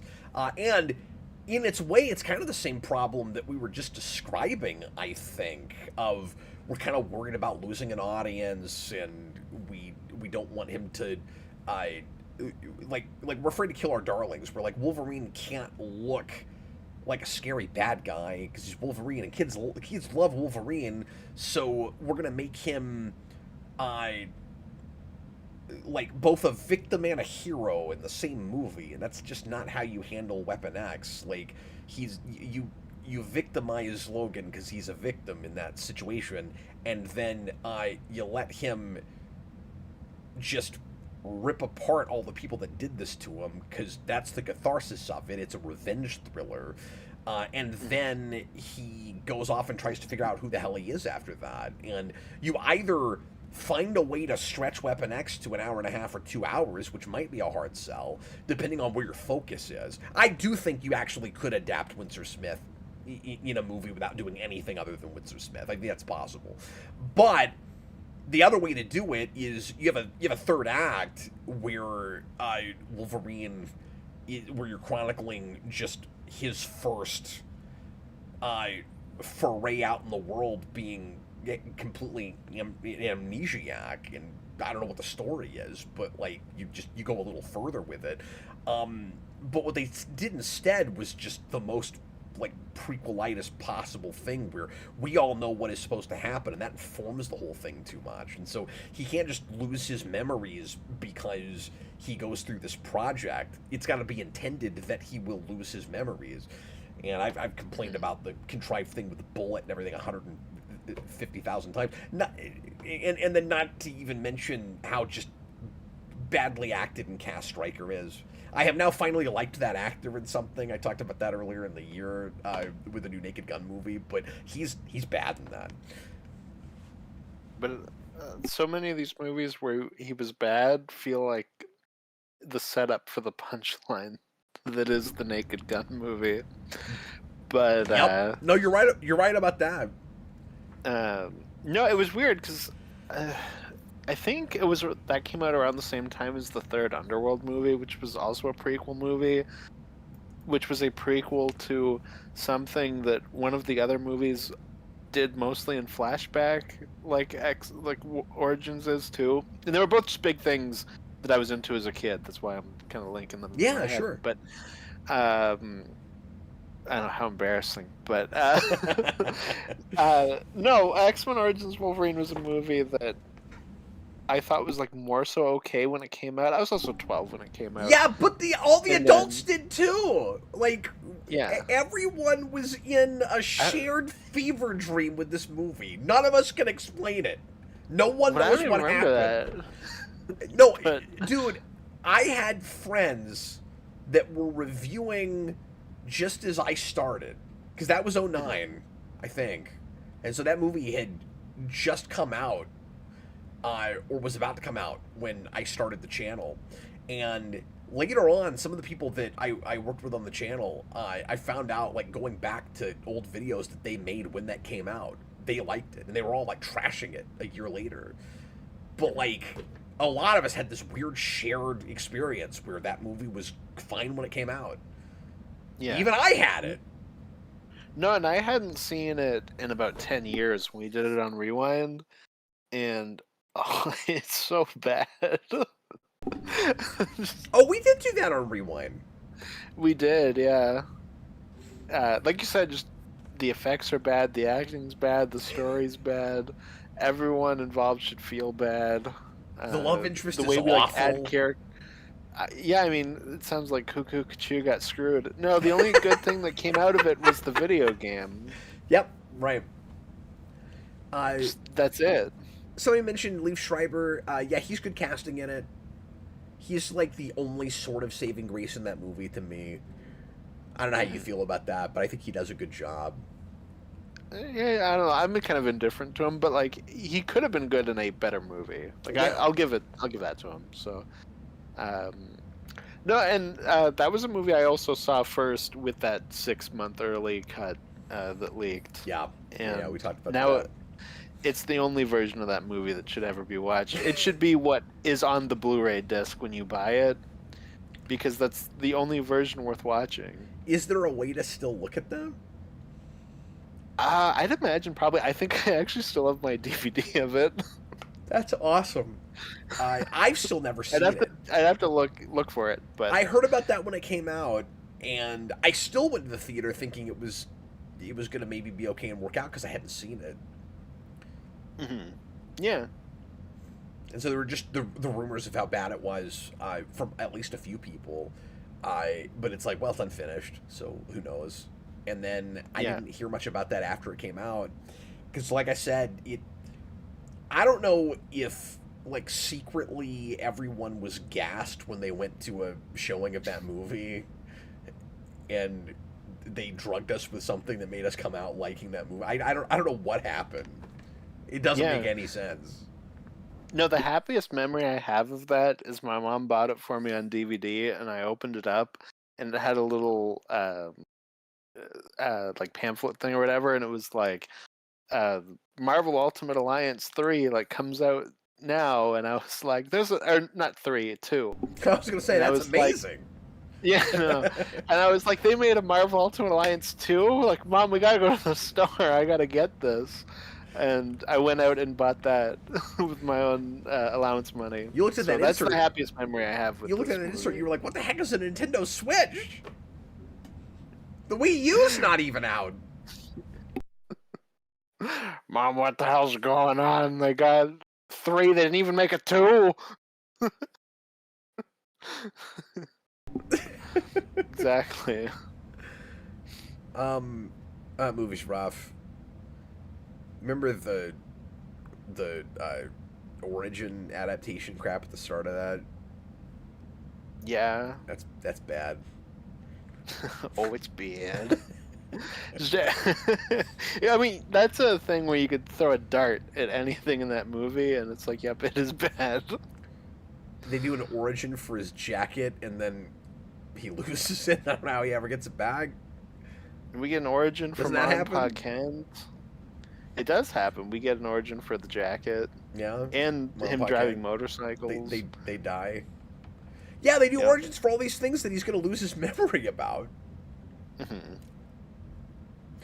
haven't even mentioned the Deadpool thing. Then you get the Deadpool thing. Oh, yeah. Yeah, I forgot about that. Just, we love to see it. Yeah, it's from, and I remember liking that Gambit okay in the theater, and we just laughed at it. Going back to it. Also, apparently, because the game was coming out, like they were making that before that, because that's the people who made Ultimate Alliance 1 and X-Men Legends, both of those. And so they were like, we're going to make a Wolverine game. And then Marvel's like, hey, they're making a Wolverine movie, like make it a tie-in. Right, yeah. And, no, you talked about this in that commentary. Yeah, and they were going to have a whole like section in the Savage Lands where you had to fight like dinosaurs and stuff. And then they're like, oh, like you can still keep that because it's a tie-in. And then like Fox saw it and then added the Africa stuff into the movie. It was like filled a similar role. I didn't know And then they were forced to change the Savage Land stuff in the game to be that Africa section of the movie. It's so I didn't know that. Yeah. Oh. That's hilarious. Yeah. I should finally play through that. I've got it, I think. And I played part of it years ago, but I've never played through the whole thing. It's really fun. That is the first M-rated game I ever bought for myself. Oh, wow. Did you just call me Blob? I did just call you Blob. Oh. You also get to see the original version of the Blob fight in that game where you fight him in a grocery store. Oh. Which was changed in the movie to the boxing ring. Can we just consider that game the true version of that movie? Like, Yes. because I can't bring that up without somebody saying, "Well, you know, the game is good." Because Like, it's the only good thing. That's all anybody can say. It's positive. That's when you know the movie. Maybe it should be higher on my list. Even that's when you know the movie is really bad. Is when people are scratching their monkey craniums trying to come up with something positive. The only thing they can think is a tie-in video game adaptation. Think about how ironic that is. Most of those are horrible. This is a movie where the only good thing is the adaptation, and during a period where particularly they were bad. Yeah. Yeah, exactly. Like, this was just before we kind of stopped making them all together. You got a couple of decent ones, like, right at the end of that period when we were still cranking out some pretty bad ones, like the Captain America sort of Arkham clone people said good things about. Yeah. And I don't know. Well, the game also sets up Days of Future Past, so you just consider it the canon version. Even though it doesn't fully line up. Yeah, that doesn't really make a lot of sense with First Class happened, but okay. Because I'm sure the Days of Future Past they set up would not have you going back to the 70s. But you don't get that side of it. Like, they're building Sentinels, and we bookend with Wolverine in the future. So, like, you don't get that side of it. That's kind of cool. Yeah. And I think they use the Trask from X-Men 3. Like, I think you do see him, and it is that Trask, which is kind of funny. Oh, okay. Was that like middle-aged black guy, or am I thinking of a different character? Yes. Yeah, exactly. It was Bill Duke, I think is his name, something like that. I can never remember that actor's name. Yeah. Yeah. Angel Castaneda asks if I played Ultimate Alliance 3. I have. I went through it with my uncle like 2 years ago now. I don't know why I couldn't get into it. I tried. Yeah, I don't like it as much as the first one, but I probably like it more than 2. But... I bought it and I played it for a little bit, and I just wasn't digging it, so I sold it. And I don't do that very often, but I found another game I wanted more on Marketplace, and somebody was asking for trades, and I was like, I have this game I'm not playing, so I did not. I like the X-Men Legends games a lot, so it's not like that gameplay style I can't do. I just and I thought that was the better franchise. Yeah. But, which is what, have you played the first Ultimate Alliance? It's been forever. I couldn't speak to it at all. I think I have it on Wii. I forget. Because I was gonna say that kind of is a trilogy where they do X-Men Legends 1, 2, and then that one, and then the other 2 Ultimate Alliances are made by other people. But all 3 of those ones are very like in line, and like they're kind of improving as they go. Okay, so you think the first Ultimate Alliance is the better of those 3 games? I think out of all of them, I think it's the best game. But in terms of those 3, yeah, I think it's the best one. I'm glad you told me that, because I didn't know they were really linked in any way. I thought you were supposed to think of them as totally different franchises that just had a similar gameplay style. Yeah, they make X-Men Legends 1 and 2, and then they go, oh, like let's make like a full Marvel game. Like we did the X-Men thing. Let's kind of branch out and do everything. Okay. And Iron Man is in X-Men Legends too, so that might be part of why they were like, oh, we can do more outside of that. I haven't played it in forever. I remember just adoring 2. Mm-hmm. I've got it on. It's really cool. I think I've got those on PS2. Maybe I have one of them on GameCube. I don't know. Legends 2 and the first Marvel Ultimate Alliance is when they start doing the is it Blur Studios, the cutscenes that are just really impressive. Oh, interesting. I'm glad you reminded me of those, because I should go back to those. Yeah. Especially because I think a couple of my kids would really like those. Well, in Marvel Ultimate Alliance, and this goes for all 3 of them, are just really great time capsules of like the exact period in time, and it's like that's a cool thing about them. But it's cool in the first one, kind of going. Do you mean like for comics, or just for when they were made? Like 3 is so MCU inspired, 2 is Civil War, like comic Civil War. and then one, is like a very classic, just going through the Marvel universe, and it's kind of got elements of the original Secret Wars, but like it feels just very classic Marvel. Yeah, I'm curious to see who some of the character picks are for the first Ultimate Alliance, since I haven't played that in a million years. I remember Daredevil being in it, I think. I think he is. It also has the funniest Deadpool, not in like being the funniest, but in the sense that he's like so against what we always do with Deadpool, where he's got like a very like gruff Christian Bale Batman kind of voice. Oh, I remember Just that never now. what we do with that character. But I don't know if it's from a playthrough or if I saw like a video making fun of that or something. I forget. Yeah. It's been so long. Exactly, yeah. Arch Godzilla's Ultimate Alliance won the one with Galactus. It is, yeah. And it kind of sucks because so X-Men Legends ends with like, oh man, Apocalypse is coming, and then that's the sequel. And then Marvel Ultimate Alliance ends with, oh man, like Galactus is coming for revenge, and then they didn't get to make a sequel. So like Galactus probably would have been the main villain of their second game. Wow. But anyways, this is this video's version of the life of Chuck. Well, at least YouTuber. it's more superhero related. Yeah, it was just the thing with X-Men Origins is the video game stuff around it is so much more interesting. Now you got me wanting to play video games. Yeah. We've got one last movie to talk about. Let's find out what Austin's 21 is. Mine is X-Men Dark Phoenix. Oh, interesting.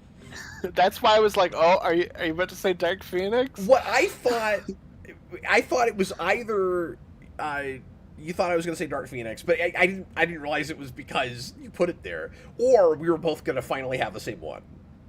Well, that's what I thought. I was like, oh, we're about to have the same one. Ah, so close.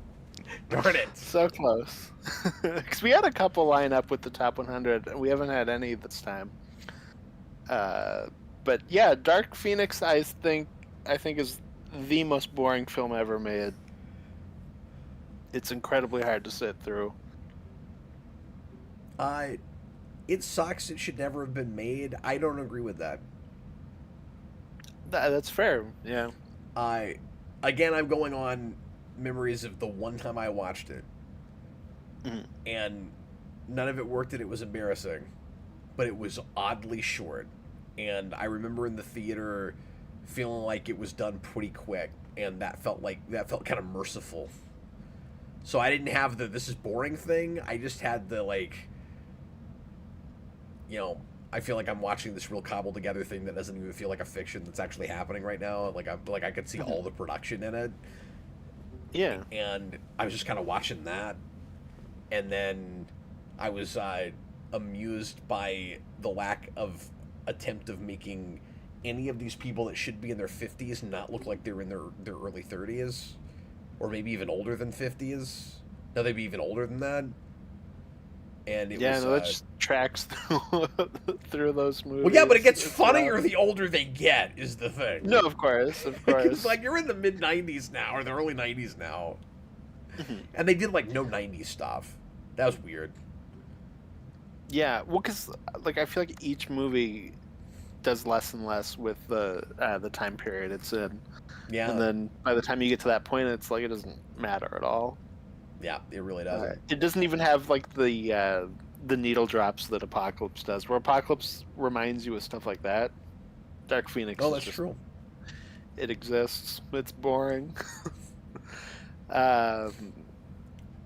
Yeah, and I think we do Genosha, like a form of that, where Magneto is like his own like little country. Yeah. In Dark Phoenix. And it's just we did the Dark Phoenix thing again, and so much worse. I don't know why you would. I know I've said this before, but it's like if you're gonna do Dark Phoenix again, it has to be so completely different. You can't. Yeah. You can't do a villain again or a story again because it was handled so poorly the last time, and do it as a remake of that movie. Like, it didn't feel like a new adaptation of the Dark Phoenix saga. It felt like a remake of X3. When the whole reason you're doing it is because people didn't like it in the first place. Yeah, no, that feels like the only reason it was made. Like, even with Apocalypse, I'm like, okay, here's some things that happen. Like, we kind of move the series needle forward a little bit. I don't feel like Dark Phoenix does that at all. Yeah, I see that movie as one of the strangest things that's come together that like nobody wanted, nobody asked for, and of course it made no money at the box office, particularly because it was put off for so long and people didn't even know it was coming out, and we take X-Men out of the title. They took the enterprise strategy and decided a thing that they don't know how to sell and that people probably aren't going to care about in the first place will somehow sell better if you take the franchise name out of it. Well, I've always thought, because that happens after Disney buys it, I've always thought it was them going, we're going to reboot X-Men, take X-Men out of the title, so that we can have like a little bit more time separation in terms of the general public just seeing X-Men. I think you might be right, because the way it was advertised, it looked like a pretentious choice, but there's not really you don't really see that pretension in the movie so much, where it's like, look at us, we're doing this real stylistic different thing now. Like, it doesn't. That movie itself doesn't feel like it's trying to be avant-garde or anything. No, and the funniest thing and just most interesting thing about that movie in general is just the reshot ending where the SWAT team called the MCU come and they capture all of our mutant characters and they're going to take them away and they have to break out and fight them off. Like, that's the only thing of note to mention about that movie, is how funny that is. At the time, I could not decide if the MCU thing was on purpose. Now I feel like it would have had to have been. Definitely, because the original ending was like the X-Men were going to fight aliens in front of the UN, I think, where we were going to kind of do like a Avengers thing where like aliens come down and then we fight them. And then we reshoot it to that. And it's so just specific, where it's like, the MCU is coming to take you away, X-Men. Well, and it's so late in the game. Fight back. I don't know how you could do that acronym and it not be intentionally that, given that to Angel Castaneda's point, like, Endgame comes out a month before that, which is part of the reason that this movie didn't do well. And so we're 11 years into the MCU, and everyone's been calling it that for a long time now. Like, and we know at that point the buyout's happening. Yeah. Yeah, it had already gone through. Yeah. It had gone through the year before. That's right. That's right. It's hard to keep up with the timeline of all that. Yeah, exactly. No, I mean, I don't blame you. It feels so long ago now. And somebody else reminded me that, and I obviously I knew this, but they hadn't brought this up yet, that of course Kinberg not only directed Dark Phoenix, but wrote X3, or at least co-wrote it. And so, I think he did. I mean, he did. His name's on it. He was involved in that in some way. So like that's him coming back and going like, we know people didn't like that. I'm gonna do it right this time. And he's all Thanos. I'll do it myself because like he even directs it. Yeah. When I mean he does parts like he's like a shadow director for Apocalypse, which starts the Dark Phoenix thing, and it's really awkward in that movie because it's a Deus Ex Machina. Oh, I forgot about that. And then I also don't think they fully match, because I think the Dark Phoenix movie does like have Jean get hit by like a space ray. It's like the Dark Phoenix. I don't know. Which is funny because yeah, who cares? But then the history of it ends up paralleling, because they kind of set up Phoenix at the end of X2, and then X3 doesn't do it the way you thought it was going to either, because you get that like flash in the water that's like, oh, somehow the Phoenix has maybe taken her over already, and the Phoenix isn't from space at all, or even a physical entity, and is just a like warped personality in her head, and so we wouldn't have been seeing any reflection of a Phoenix in the water. So it's actually the same thing. Yeah, maybe kind of reversed, because it's definitely like a thing in her head in Apocalypse, but then you get like a space thing that hits her in Okay, Dark Phoenix. that is kind of but I don't reversed. know. But also at the same time, it might be a mix. I just don't remember, because that movie has nothing. It's so just unmemorable. Have you ever gone back to it? No, but I was so bored and mad while watching it that it's like left that imprint on me, where I'm like, just that feeling of having to watch it, especially because I so didn't care. I would like, I've only seen that because I was at my mom's house and she was like, "Oh, they made a new X-Men movie. We gotta watch this." If it weren't for that, I'd still to this point have never seen that movie because I didn't care. And it Yeah, was you seem bad. almost upset that you've seen it, which is I hilarious. am upset that I've seen it. He's like, I said, she used the Phoenix to kill Apocalypse. Yeah, I'm remembering that now that you're saying it. Yeah, you Because get that part where because it came out of nowhere. It's like, oh, now the Phoenix, where- because it's Jean Grey. And you did that in the same movie where you introduced her? Okay. Yeah, because earlier on in the movie, she's like, "I'm scared, Professor. I got this thing in my dreams."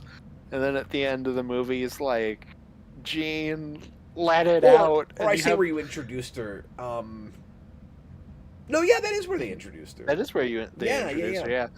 And you get that embarrassing bit where he's fighting Apocalypse in his mind, and that's where he grows, and he's holding him down, and he's like, Oh, you're reminding Jean, me I more of why I choose hate that you. movie. Come in here and kill Apocalypse. And so they do that in basically the same intercut scene where he loses his hair. So you do that thing with both of those. Like, we're already doing Phoenix, and we're making Xavier bald at the same time. It's insane. Oh, we love to see it. It's insane. Well, I'm glad that we both got to talk about two of the worst X-Men movies all at the same time. Yep. I mean, technically, we got the 3 worst X-Men films in this video because we talked about Apocalypse a little bit ago. So, got 'em all Dark in Phoenix did not make my list, and it's bad. Like, it probably should be there. The thing is, like, half the X-Men movies could be on the list. Yeah, that's fair. I mean, when you include Wolverine, like, not quite half, but, like, there's movies with X-Men in the title, like, yeah, but almost half of them. But Dark Phoenix, I was just never, like, angry about. Well, it's funny because I have that with Apocalypse to some degree. Yeah. And it's not even that I'm angry with Dark Phoenix. Like I said, I'm more angry that I had to watch Dark Phoenix. It's just, gun to my head, I have to pick one. I'm probably going to pick Apocalypse. But I also don't have the I'm angry about it like you do, because you were excited going from Days of Future Past to it. Well, yeah, sure. I had already kind of settled in that I figured it was going to be a bad movie just from the advertising. So I was just kind of prepared. No, that becomes absolutely that, at least if you didn't think it was a very good movie, Last Jedi to Rise of Skywalker thing. And then that is also then the Ragnarok to Love and Thunder thing. Yeah. Because I had the reverse that a lot of people did with Ragnarok to Love and Thunder, where people loved Ragnarok and couldn't believe Love and Thunder was bad. And I went into that and couldn't be all that upset with it because I already didn't like the last one. And so then I kind of... I kind of got the reverse of what people had that liked Last Jedi into Rise of Skywalker. Because I also had the same thing with that, where, like, I went to Rise of Skywalker, and people were, like, just losing their minds about how bad it was. And I was like, I don't know. That's about what I figured. It's a little sillier. Yeah.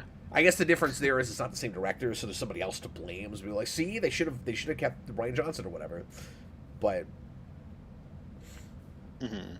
yeah, for sure. But at least it's over. that is, and these lists are a real, snapshot in time of just how we feel about things right now, and what we've seen more. Like, if I had to do a deep dive in Dark Phoenix, it might be more likely to be on this list. Yeah. But it's been 6 years, I've not looked at it again. Yeah, no, it's bad. Well, thanks for watching, everybody. We'll come back and do another one of these as soon as we can. And the way we're tracking, we should have 2 more of these left to go. Yeah, we're doing a pretty good job getting through it. We're down to our top 20 now. Mm-hmm. And some of that might go faster just because some of this will be real obvious and obligatory on my end anyway. We've already talked about several of the movies that are in my top 20 or referenced them somewhere. Yeah, there's a couple on mine that we've never talked about. Oh, interesting. Just like in general, yeah. Yeah. And I will say I still have at least 1 or 2 movies that are higher than they would have been if you and I hadn't done a commentary on them. Mm-hmm. Oh, for sure. I'll let people guess it, what some of that is. Yeah, I'll say there's one I had never seen until you and I did a commentary on it, and now it's real high. Even I can't think of what that is offhand. Like, my brain's too dead at this point. I can't come up with language to figure it out. I had that earlier. I'm better now, I guess. Anyway, thanks for watching, everybody. I hope you enjoyed it. We'll see you again real soon. Thanks, everybody, in the live comments for hanging out with us and interacting with us. And in the meantime, I was Captain Logan, and this was Austin the Day Ghost. Good night, everybody. See you later, folks. Bye, everybody.